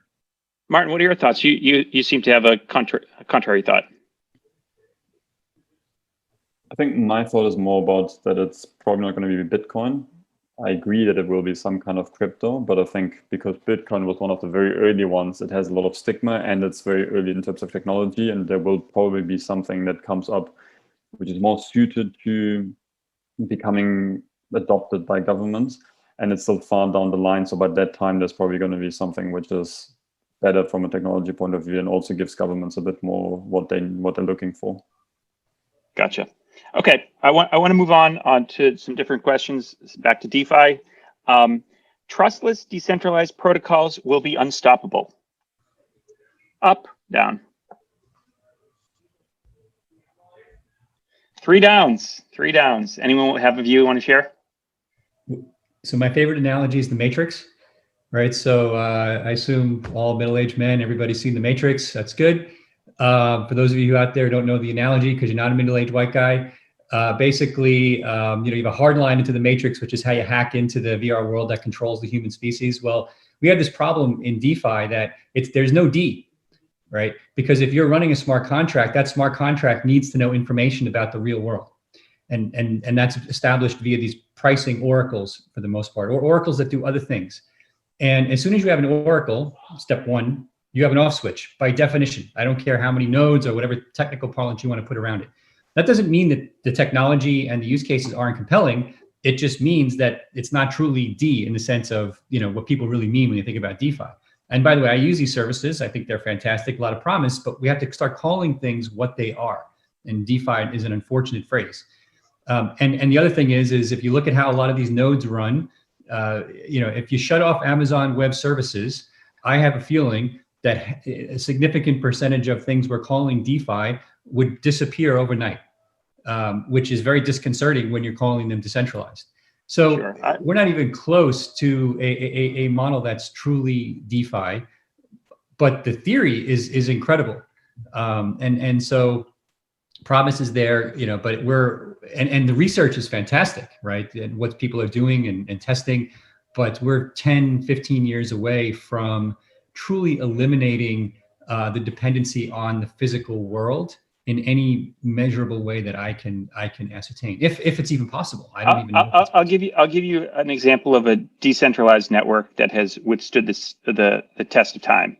BitTorrent. Absolutely. Right? So BitTorrent is, many would argue that BitTorrent's primary use case is to steal copyrighted movies and film, etc. Yet the Hollywood has not been able to shut it down. After 30,000 lawsuits, the RIAA gave up literally 30,000 lawsuits. Yeah. Now I'm not saying that the business on top of the network has been a business to model yourself right. after, but the network has withstood the test of time. And when I think of a decentralized network transacting currencies, are you sure that BitTorrent's kind of saying it is unstoppable. Totally different point, because you could create bots that could create file sharing amongst them that have no dependency on the outside world other than the internet connection itself. You didn't ask about the future of Ethereum. You asked about the future of DeFi. And what I'm saying is Ethereum being decentralized and the apps that run on them or the smart contracts that run on them being completely decentralized are not the same thing. As soon as you have to integrate with the outside world, you're not decentralized anymore. You have a central dependency on some entity. And I'm not saying that's a bad thing. It just is. It is what it is. Right. Yeah, Uniswap goes down, a new version of Uniswap pops up in another location, sure. Right? And that's great. Trading completely those contracts virtual are dependent upon pricing oracles from the physical world, even stocks. Where does the price of a stock come from? It has to come from somewhere. If the government chose to shut off those price feeds to whoever was creating that contract, you'd have a very hard time pricing stocks on a DeFi system in a way that users would trust is accurate. Cool. Let's switch to another topic. We talked about Uniswap. Let's talk about AMMs. Will they beat? They will beat centralized exchanges over the long run. Thumbs up. Thumbs down. Thumbs down. I don't even know. You don't I'm know. like this. Okay. I don't know. Okay. Let's hear you, Zach. You're the one with the strongest opinion. Look, I think there's moments in time in finance where the system gets stressed, and it's in those exact moments of time where strong human judgment can be incredibly valuable. I think that 99.5 or 99.9% of the time, sure, machines can maybe do things better. But I think that that human judgment can be really critical. And there are a lot of folks that control kind of like the deepest pockets of capital around the world that are going to be, important on the adoption trajectory of this sector that understand that. And as a result, I think you'll still see, the largest volumes of activity happening in places where acknowledgments to the, traditional system and the ability of human judgment to add value in times of stress. And I don't think AMMs really contemplate that. So if you envision a world where, Bitcoin is a reserve asset sitting on central bank balance sheets, there's going to be some, wild events in between now and then. It's going to be an integrated part of the traditional financial system, which today is, many, many, many multiples bigger than our new financial system. And it will have to contemplate the same types of things that the traditional financial system has. And I actually believe that the traditional financial system is pretty efficient. It's one of the most efficient and powerful systems that the world has ever seen. And a lot of these things have been worked out. And oftentimes you have technologists who think that you can just solve it all with code. And I think it's a bit more nuanced than that. So it's not that I don't think AMMs won't be many multiples larger than they are now, and that there's not a very large space in the market for them to exist and make money and add value for clients and users. I just don't know that I would, I would put my money on them eclipsing the size of centralized counterparts down the road. I agree with what Zach said. I think there's one big exception to that. And it's very specific to crypto and the way crypto works. And that is, if you have systems that trade crypto to crypto, where there's no real world assets involved. And by real world assets, I mean traditional stocks, that have a physical balance sheet, or traditional commodities that you dig up out of the ground, but you're just trading crypto to crypto and they have no basis in dollars. Everything's priced, for example, in Lumens or Bitcoin or Ethereum. I can see AMMs actually replacing real world exchanges many years down the road at scale, but it doesn't make sense for every type of trade at scale. I don't see how it possibly could, but I think there's a lot of ways in pure play tokens, not tokenization of physical assets, but pure play tokens, where I think AMMs are going to be a big deal. But I don't think I don't think it's either or. I think they have their place and have their role. And I think traditional markets have their place and have their role, at least for the next 20 years. Maybe that'll change. Ask me again when I'm retired, but I don't know. Guys, we have a few minutes left before we end this and open it to audience questions. Do any of you guys have any questions for our group?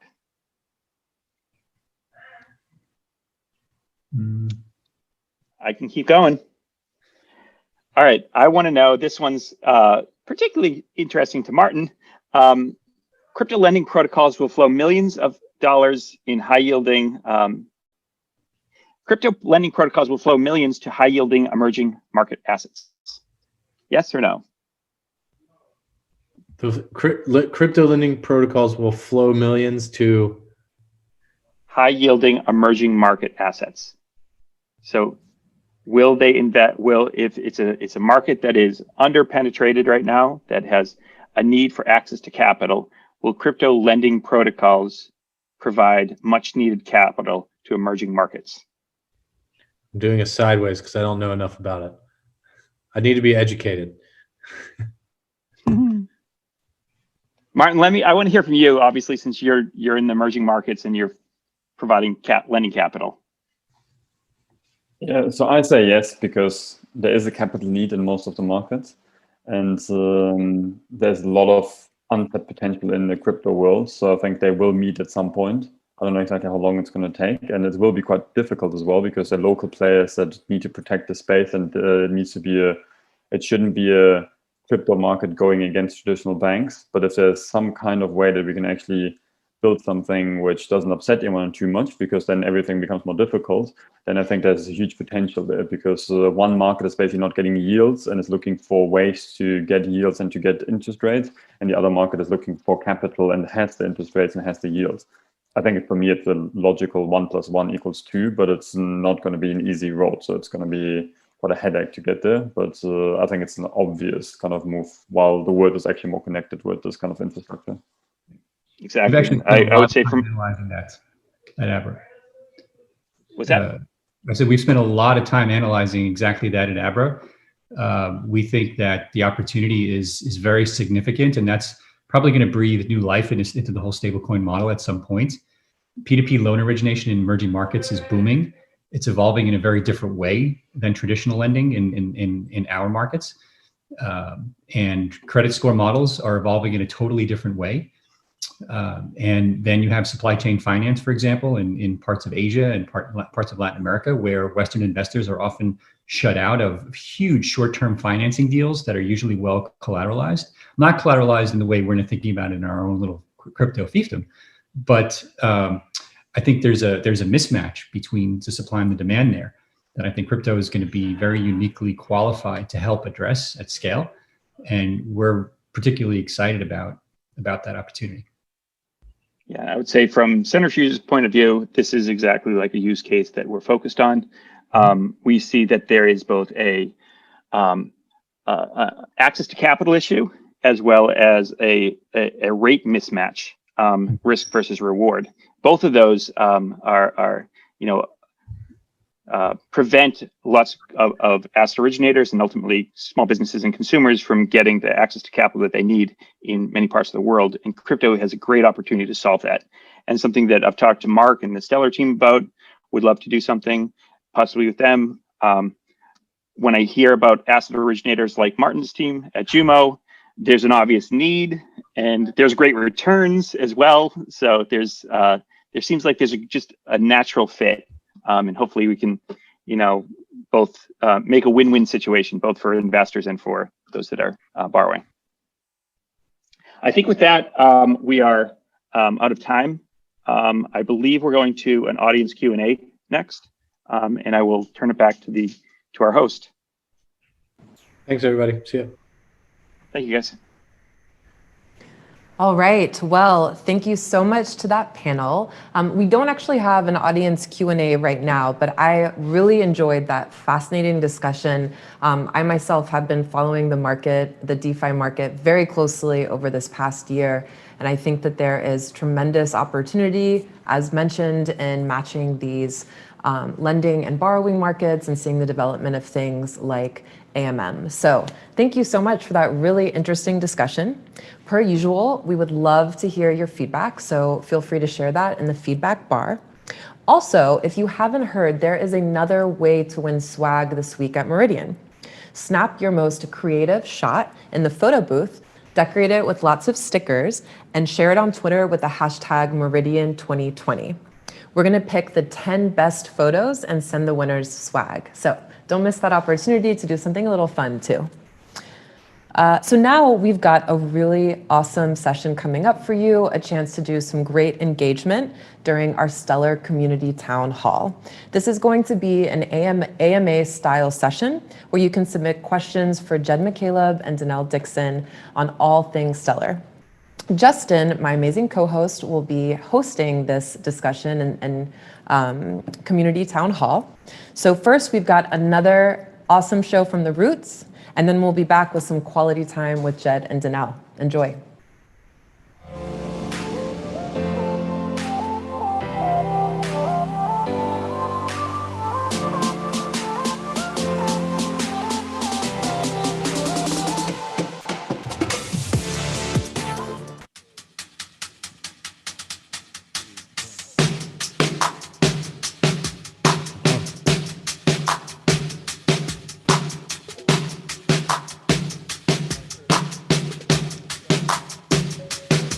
Yeah.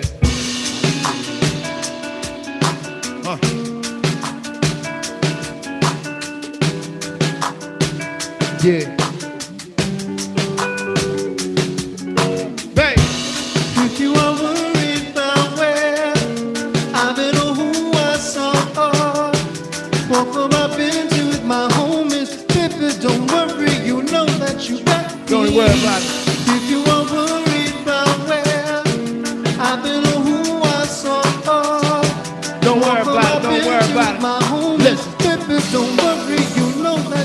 Somebody told me that this planet was small. We used to live in the same building, on the same floor. We never met before until I'm overseas on tour. Met this Ethiopian queen from Philly taking classes abroad. She studying film and photo, flash, focus, record. She said she working on the flick, cut my click through the score. Hey yo, she loved my show in Paris at Elysée Montmartre and told me I stepped off stage and took a piece of her heart. We knew from the start that things all apart. They tend to shatter. She said, yo, that didn't matter. When I get home, get at her, through letter, phone, or whatever. Let's get together. You think not? Like I went home and forgot. Time passed. We back in Philly. Now she up in my spot. Telling me the things I'm telling her was making her hot. Started building with her constantly around the clock. And she in my world like hip hop. Keep telling me, baby, you are worried about where I don't know who I saw. Don't worry about it, don't worry about it, though. Girl, everybody know. Girl, everybody know. I'ma be right there, right there, right there. I'ma be right there, right there, right there. Yeah. Don't worry about it, don't worry about it, though. Alright. Don't worry, you know that you got me. Look, I'm the type that's always catching the fly. Sometimes I got to be out at the height of the night. And that's when she flip and get her some, oh yo, this ain't right. It's like I'm just on the side of you in love with your mind. And I know you got to get your paper, daddy, keep that thing tight. But listen, I need some love in my life. You feel me? Like I was talking to my sister from New York City. She said she noticed by a player and he think I'm pretty. It's like I'm playing boo, you know it just what you want staying boo. When brothers be popping and I don't hear what they saying boo. When you fall out in the world, love, you know I'm still your girl. All these classes I don't really got the time for all the real. When you sweating on stage, think of me when you rhyme. Don't be listening to your homies, they be leading you blind. I can trust her right, I'm a king for real. Y'all know relationships get ill. She still telling me, baby, if you are worried about where yeah, I don't know who that's right. Don't worry about it, don't worry about it, though. Girl, everybody know. Girl, everybody know. How to be right there, right there, right there. I ain't going nowhere, nowhere, nowhere.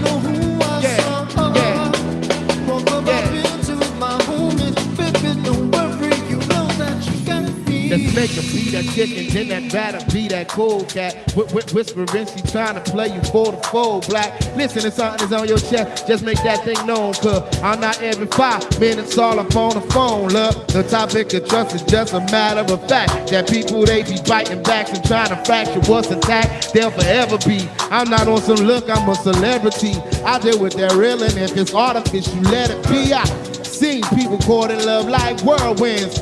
Listening to they squad, dealing with girlfriends. That's exactly the spot. They whole world in, lies come in. That's where that drama begins. She like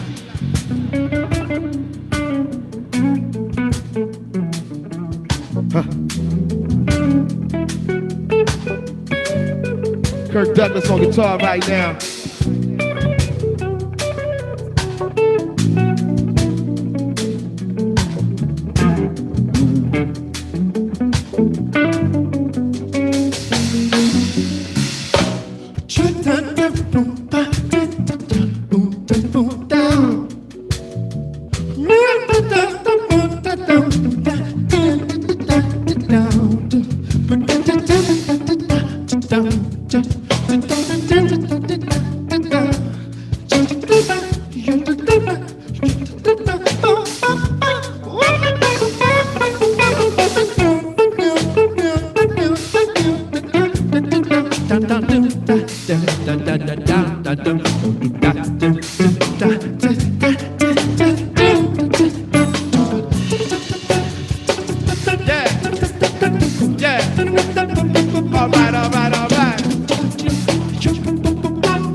Listen to the music. Listen to the music. Listen to it. Listen to it. Listen to it. Listen to it. Listen to it. Listen to it. Listen to it. Listen to it. Listen to it. Listen to it.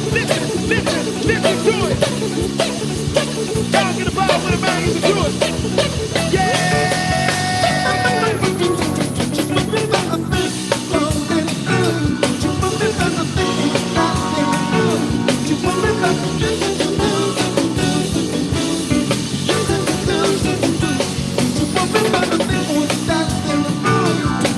Say what, man?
All right, well, wow, somebody get those guys a glass of water. The Roots just totally brought the house down with that last performance. So what a great way to transition to one of our favorite sessions in Meridian, the Community Town Hall. So I will now hand it over to my amazing co-host, Justin, to introduce us and get us ready for that discussion. Thanks so much, Lisa. It's a pleasure to be here. Every time the Roots are playing, at the end, I actually find myself applauding here alone. But I guess together, right? Virtually together. I don't know if anybody else does. It's really a privilege to have them playing. And it's really been a great time for everyone to come together. On the dev track, we've had a lot of great discussions, a lot of great participation, and a lot of great questions. And now, everyone at Meridian, you have an opportunity to ask questions of some of SDF's leaders. I mean, in the spirit of sort of the open source values and SDF's commitment to transparency, we're hosting this town hall. And really, anything's fair game. There's a QA button on the right, which you can use to submit questions, and we'll get to as many as we can in the time that we have. With me today are Danelle Dixon, our CEO and Executive Director. Hi, Danelle. Hi. And Jed McCaleb, Chief Architect and Founder at Stellar Development Foundation. Hi, Jed. Hi, everyone. So I guess the first question is just, Jed, Danelle, how are you enjoying Meridian so far? I think it's great. Yeah, it's been going really well. I mean, it's unfortunate it's not in person, but all things considered, I think it's been pretty exciting and a lot of stuff to learn. Yeah, I love the feedback. We've gotten such great feedback on it. Folks who put this together did such an amazing job with the panelists and all the speakers. They're phenomenal. And then just like the engagement with the attendees, so important and really gets to the open source part of how we want to operate. So I'm thrilled about how this has gone. Great. Have you had any sessions that have really stood out for you, ones that you enjoyed that you kind of want to talk about for a minute? Jed? Let's see. I mean, well, we had a good discussion where it was just me and a few other people from the community, which was pretty interesting. It was good to like kind of give answer questions directly from people. It was small, but it was interesting and cool. Yeah. Janelle, any standout sessions for you? Yeah, I'm not going to fall prey to that, Justin. They were all amazing. So I'm not going to pick on anyone. We did do a small session too with me with the community.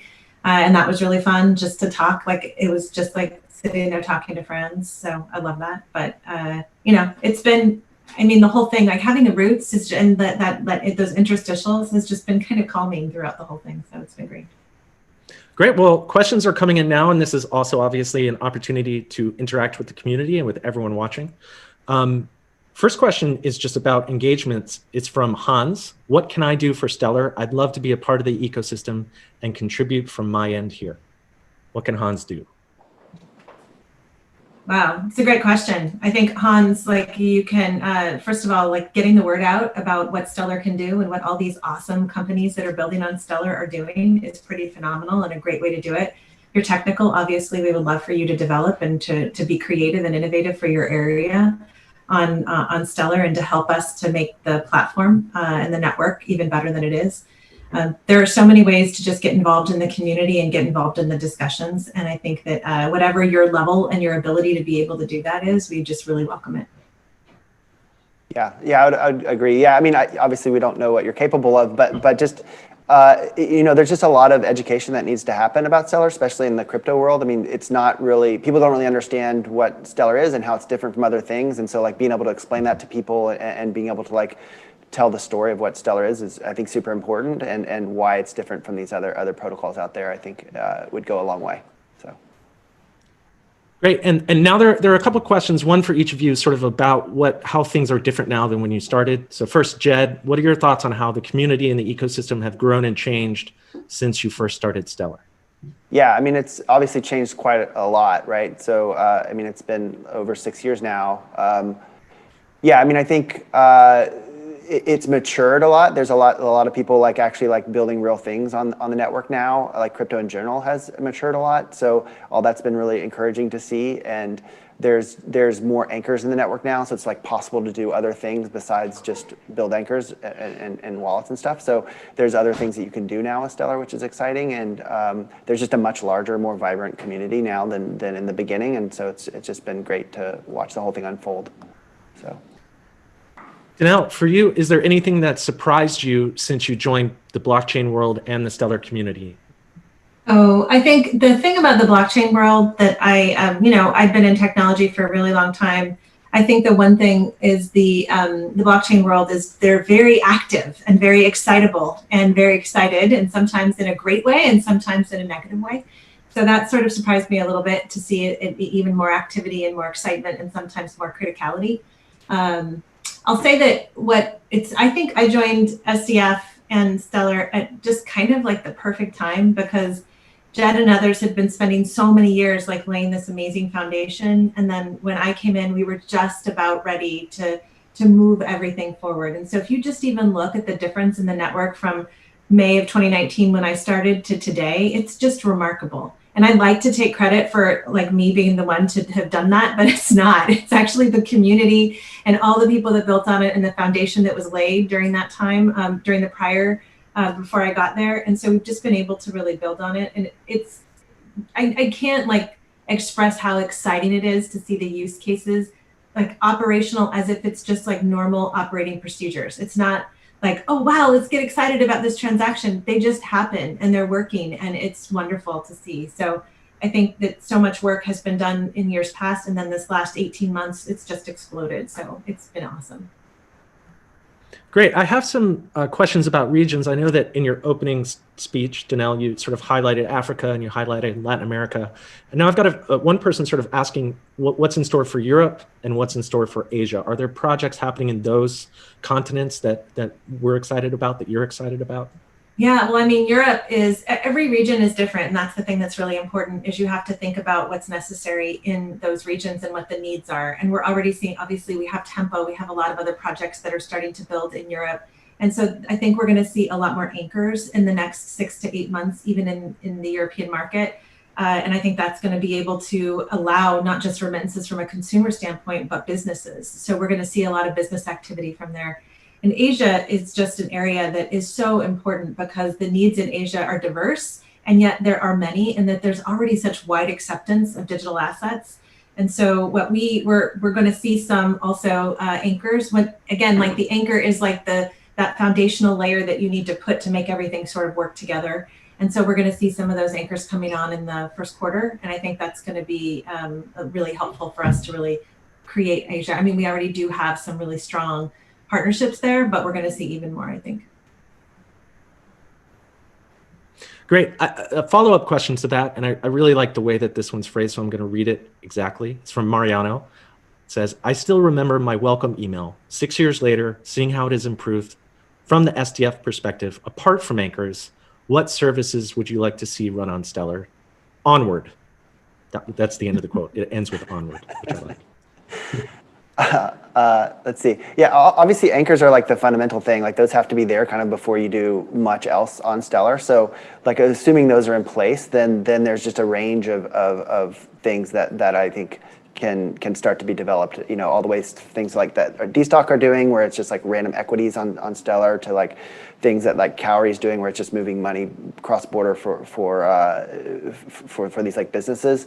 One thing that it would be cool to see is like in kind of gaming, you know, for instance, like a lot of these game companies want to receive like small amounts of money all around the world, and like it would be cool to see some sort of application that addresses that, or like, you know, that use case being served on Stellar. But you know, there's just kind of like anywhere payments are done, you know, once you have anchors in place, like there could be a Stellar use case built on it. So, yeah. Danelle, any other use cases other than anchors, which obviously are foundational, that you see coming down the pipeline that you're excited about? Well, I think that, you know, we're going to see more and more of just the cross-border payments, and I think payments for businesses, because the high cost corridors, I think we're going to see that. We've focused on like what use cases do we think are going to be like the top use cases in 2021, and not meaning like the most important, just the ones that we're going to see most often. And I think we're going to see consumer to consumer cross-border payments because of the high friction markets for remittances.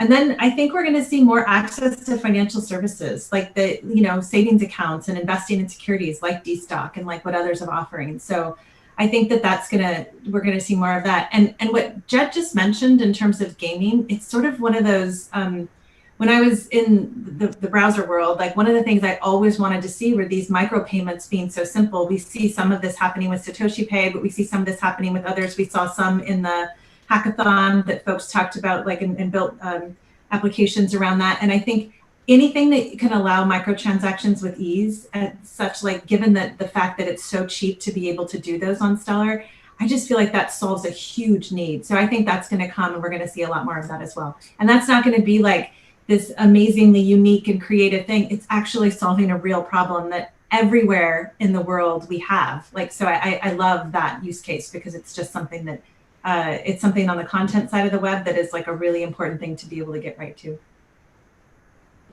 Great. And I want to say that specific to gaming, tomorrow in the tech track, we do have a session talking about using Stellar and integrating Stellar into gaming platforms, which will be super excited. It's actually one of the sessions that the community, the ecosystem voted on. We gave people an opportunity to sort of choose a session, 2 sessions to add to Meridian, and that was one of the most popular ones. So I feel like there are people starting to think about this. It feels exciting and interesting to sort of see Stellar in a different light or applied to a slightly different use case. I have several questions here about USDC. I guess, Mike, recently we announced that USDC is going to be issuing on Stellar. And I guess, can one of you just tell me a little bit about what that means and about sort of the opportunities that opens up for developers on Stellar or for Stellar in general? Yeah, Danelle, I think you've been closer to this, so. Yeah, I mean, I think that USDC, I think we're going to see them live in the first quarter, and I think the first month of the first quarter. And what I think that that offers is just the real opportunity for us to see a really strong and stable asset that can be utilized for all of these things we just talked about. So you can leverage it to be able to go into your application, so that Vibrant, for example, can leverage it to be able to have this like USD, it's backed at the USD asset that's actually, that can be tradable and usable. But there's so many, like, I can't say the use cases that it can be used for because there are so many, and it's just dependent on what's being built around it, but it will just be available like any other asset. It's really, really important to have a strong USD token. And for us, that was one of the big things we wanted to bring. We already had several that were in the market, but having one that has the brand that USDC has, it's going to be, I think it's going to open up even more opportunities for that. They also have a lot of tools that are available to developers to access their APIs in a very simple way. And so I think that that makes it so ease of use is going to be something that they focus on from their own development standpoint. So there's going to be a model there that we can leverage for other anchors as well. Great. I have a question from Afolabi, which is, what is your view of having P2P lending on Stellar? Like, this is sort of a use case that I know that has come up before, people have talked about. Does it seem like there's a sort of ability to take Stellar and build P2P lending apps or services on top of it? Yeah, absolutely. I mean, particularly like a lot of P2P lending, at least, you know, if you look at like kind of what Kiva has done, a lot of it is cross-border, right? So like, you know, there's people funding people like in, you know, some part of the world where they don't live, right? And so anything done like that would be like much easier on Stellar. But in general, I think it's a good use case because, you know, you're collecting money from lots of people that you're just giving to one person. That person is probably paying back like small amounts over time, and so like all of that is like easier to track and facilitate on Stellar. So I think it's a great use of the technology. So I'd be excited to see someone build something like that for sure. Yeah, and I think, wasn't there something in the hackathon that actually, it wasn't so much the lending model, but the peer-to-peer working together to help save? So I feel like there's already ideas around that. And again, it's based on the your regional markets and like what is the need there. But definitely it's something that can be done and should be done. I got one here from Jeremy. It says, Tyler just had a great talk on the TSS concept, which is Turing Signing Service. It's an idea that they're experimenting with, right, to create smart contracts and then settle them on Stellar. Or they're not exactly smart contracts if you saw the talk, but kind of in the same ballpark. How do you feel about it as a feature on Stellar, or that builds on Stellar, and the use cases it could solve for? Yeah, so I think we need something along these lines on Stellar. You know, I'm not exactly sure what the exact shape of that should be, but we certainly need a way to enable, you know, enable the things that people are looking for when they want smart contracts. You know, you can do lots of things on Stellar, but inevitably there's like these cases where you kind of need a handle in kind of a bespoke way. And so something like that, I think it will make a lot of sense and kind of be able to increase what you can do on the network. So we're like actively trying to figure what that is out right now. So. And I think that we also talked about it a little bit. I mean, we're early stage of this, obviously, but like for DEX liquidity issues, and is there something that can be used with TSS for that? So obviously, like DEX liquidity is something that we care about and we're focused on. So if this is another thing that can help solve that, we would love to be able to look at that. Right. That actually leads right into another question that I have here, which is, what are the challenges that you see for Stellar in 2021? Well, I'll start because that's an easy one because I just said that. The DEX liquidity is something that we want to be able to take that challenge on more directly. And it's part of our strategy for 2021. I think what we did our strategy work and starting in September, and everyone in the organization participated in like how we pulled this together. And we did some teams and tiger teams around this. And one of it was on DEX liquidity. Another of it was on like, what are the risks to the network? And so, like these risks that are existential that are out there, and we have to think about that. So it caused us to be more mindful and to think about, do we need to put a lot more testing and a lot more mechanisms in for that at the outset so that we can make sure that we're protecting against any kinds of security flaws or bugs that come into it, just in any software development. So I think that the DEX liquidity one is the largest risk that we saw that we need to be able to solve and that we're going to focus on for 2021. Yeah, I mean, for me, it's kind of the same thing that it's always been. It's just how do you get this network started, right? I mean, this is the whole problem that crypto at large has, is that these things really depend on lots of people kind of coming together at the same time. And so our challenge has always been is like, how do we get enough people to the table at once to make this network useful? And I think we have a pretty good solution with Vibrant and a couple other efforts. But so yeah, just the kind of the risk or the challenge there is just like, will this actually work? And like, how do you make this all happen at one time? So, yeah. Got a question here from Lisa, which is, compliance costs are the barrier for job creation efforts in open source platforms. What is SDF doing to help? I guess more generally, compliance, you know, a lot of the companies that build on Stellar, they have to worry about compliance. Is there any strategy that we have in place or that SDF plans to have in place to sort of help companies deal with becoming compliant with the challenges involved? Well, I think that, you know, the network itself has the compliance tools in it. I think that the beautiful thing about using financial systems financial institutions that already exist is most of them are compliant with whatever regulatory body they need to be compliant with in their region.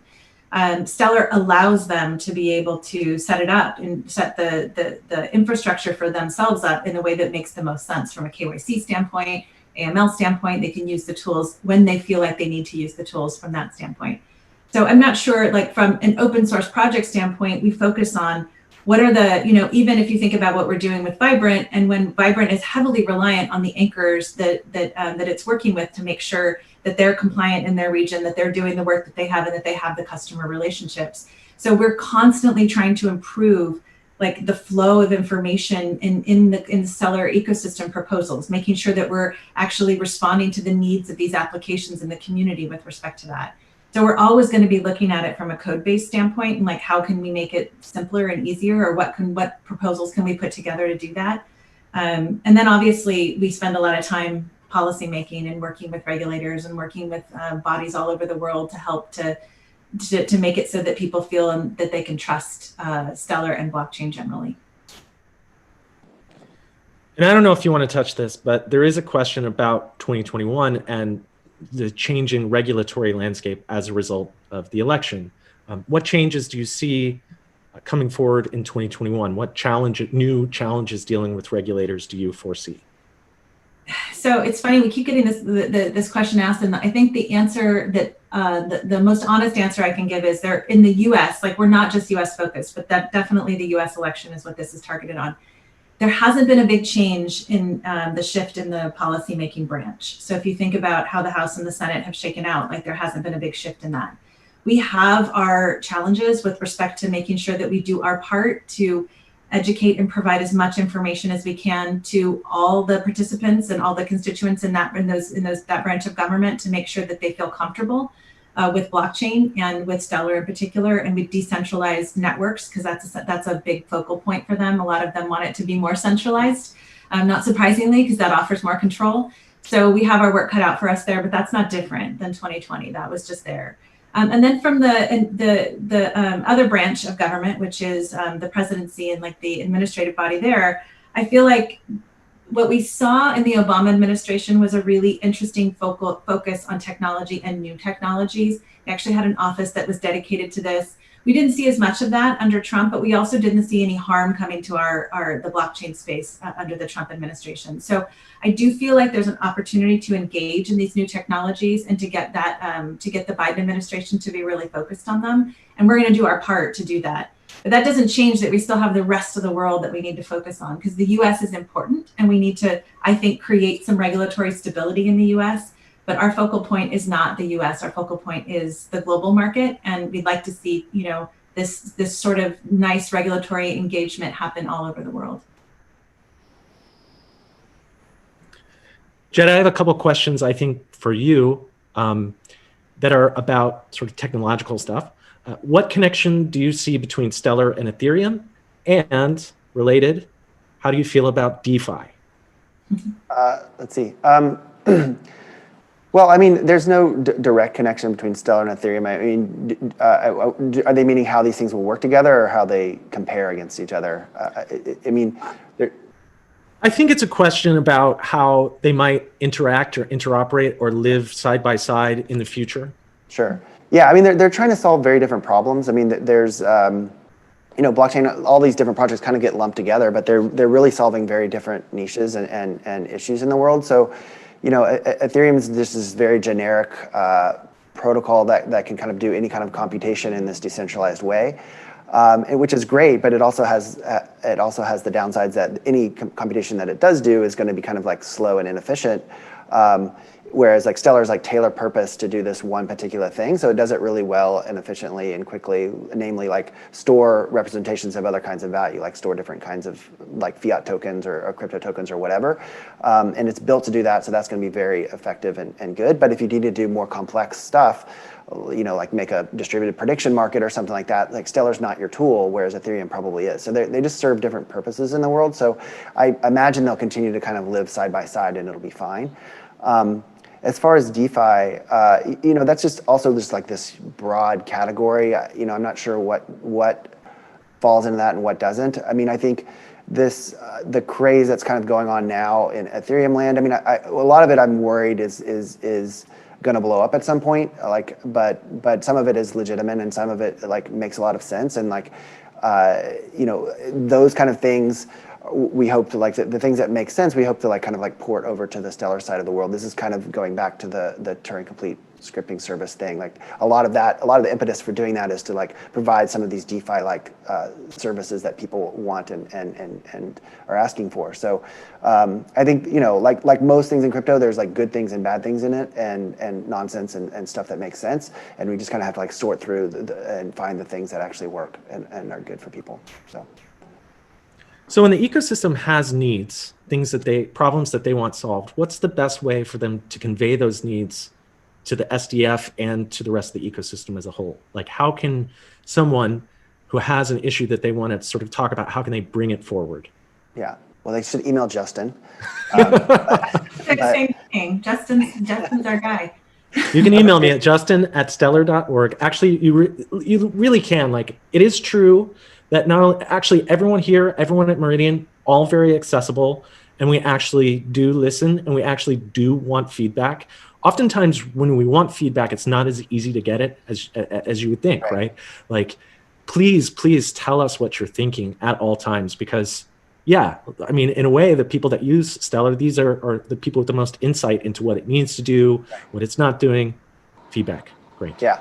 I mean, other ways are like, there's a dev mailing list. There's like an open Keybase channel that we have that's fairly active that you can post in. There's Reddit. There's lots of like avenues for you to like kind of get feedback from us and other people in the community and kind of like let us know what you're thinking. So those three are all like great ways to kind of start to build understanding of what you need. So.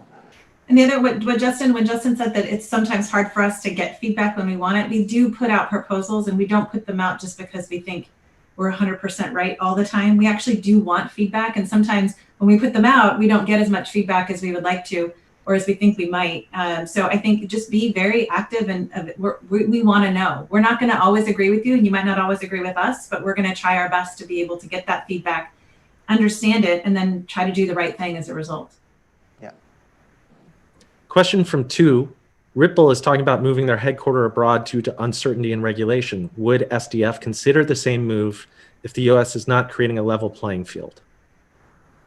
So I'll start and I'll say that I don't know why we would need to move our operations abroad. I feel like we're a Delaware corporation. We're organized under the laws of Delaware. We actually have found it fine for us to be here. I think the most important thing for us to do, again, focused on the decentralized nature of the network, is to get everyone comfortable with decentralization versus centralized authority, which frankly shouldn't be that hard given that we're actually able to have this communication right now because we're working on a decentralized network out there in terms of the internet. So I feel like I don't see the justification for that in the work that we do. And now that doesn't mean we prioritize the US over any other market, but that doesn't feel like that we have a strong need. I don't know, Jed, what do you think? Yeah, I mean, that's right. I just feel like the things that Stellar does are it was just hard to imagine any kind of US regulation that would make that impossible to do in the US. I mean, we're never in the flow of funds or anything like that. Like there's just no, I don't know. Things would have to change pretty drastically before we would have to take such a step, I think. So. Great. A couple of questions here that sort of relate to the upcoming roadmap. The first is about Vibrant. When do you anticipate this is from Jerome. When do you anticipate the Vibrant app completing the beta phase and going live? Are there any regulatory hurdles impeding progress? Yes, I forget what the current timeline is for it going out of beta. I mean, it's live right now. It's just in beta, so everyone can use it if they want to check it out. But really, the next big milestone for us is getting it to a certain level of polish, and then we're going to do a lot of marketing in Argentina to like really get the word out and start to build the users. And I think, if I recall correctly, that should be end of Q1. I think is what we were pushing for. So. Yeah, I think so. And from a regulatory standpoint, we don't have regulatory hurdles in the app. There's nothing that the app itself has to be. Again, we rely on the anchors in the network. So the anchors have done a great job in terms of getting their regulatory hurdles all set up and organized around, which I think is, again, how the network should operate. Now, there's also a question about something that was on a past roadmap, which was a project called Starlight. And the question is basically, what happened to Starlight? Is it still something that we're working on? Yeah, we're still thinking about it. It's kind of morphed into this SideNet idea that we've been spending some time on. Yeah, it's one of these things that we need to like focus on more. And it actually the problem is like once you start thinking about it, like it pulls in a lot of things. Like even this Turing complete signing server thing, it probably has some bearing on how we would build this SideNet thing or Starlight.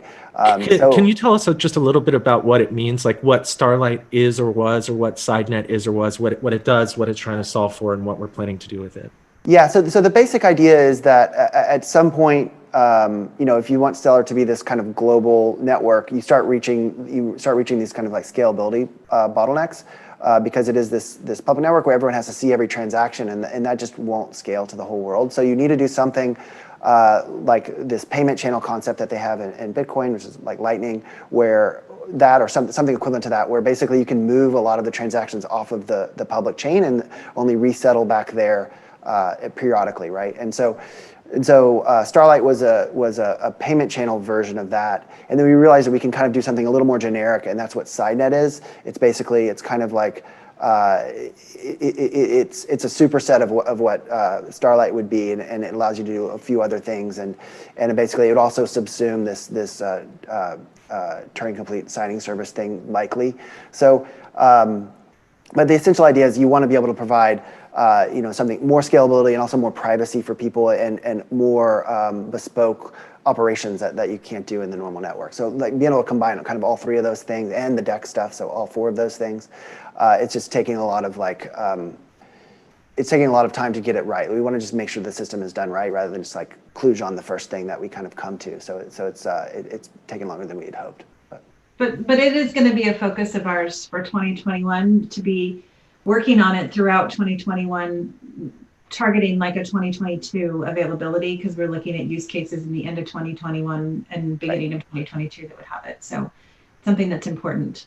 But it has taken on sort of a life of its own in terms of the different pieces that we think we can solve with it. So. Right. Question from Jeremy, Protocol 15 updates, claimable balances and sponsored reserves, they seem to be very important to the network. Was there an upcoming project that this was prioritized for? You mean, was there a reason that we put these in? Yeah. They were.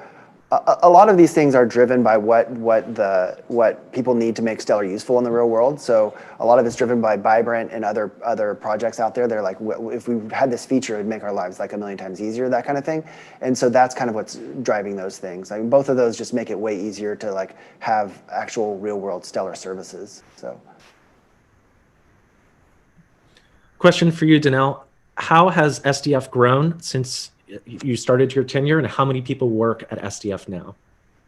So when I started on my first day, we had 12, I think, or maybe 15 people that worked at SDF. And Jed always wanted to hire more and to bring in more talent. And part of my job was to be able to help to focus in on like, what do we need? And like, how do we go ahead and start the hiring? So that was in May of 2019. And today we're just at 80, I think, in terms of our full-time employees. And some of them are contractors because they're not in the United States.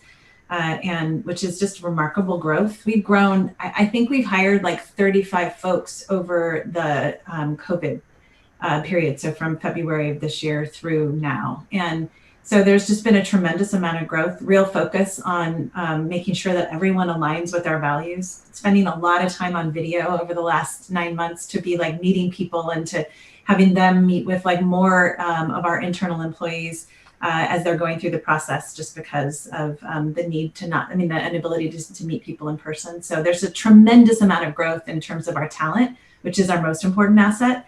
And then if we think about just like how we've scaled and what we've thought about internally, like we have our roadmap is a lot about, we have our same pillars that we created in 2019 around, the blockchain people know and trust, which has a lot to do with policy and marketing.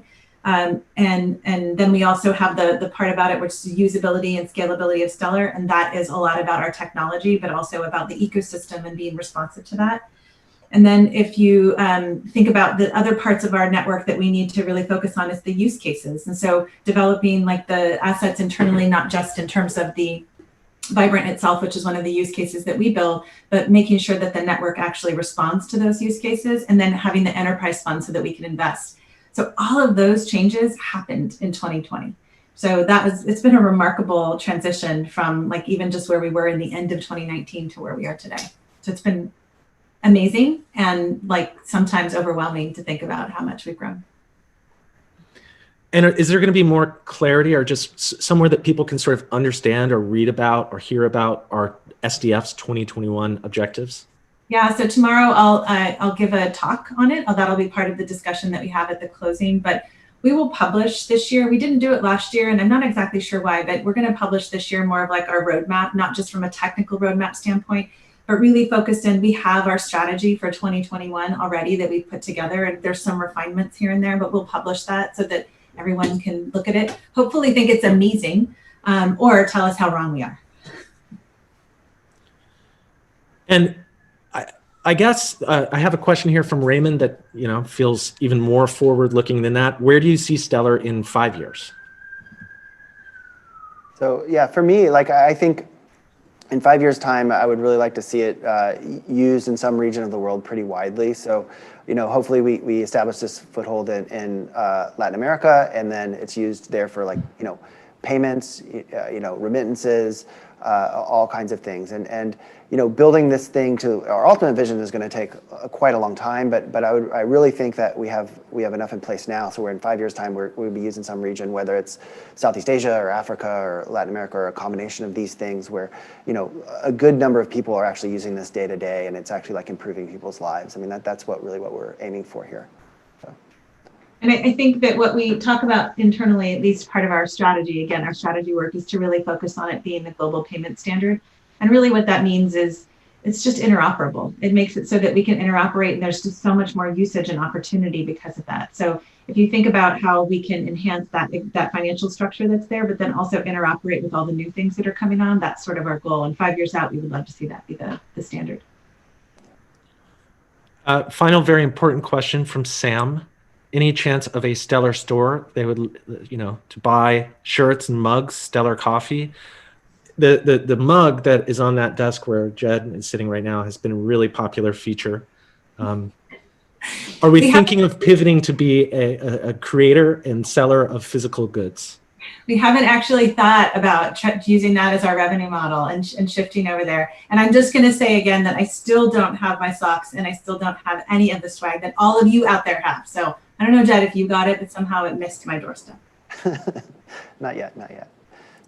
Well, I think that's important, right? It's important. That's who, it's servant leadership, right? It's who it's really for. It's for the people out there. They need the socks.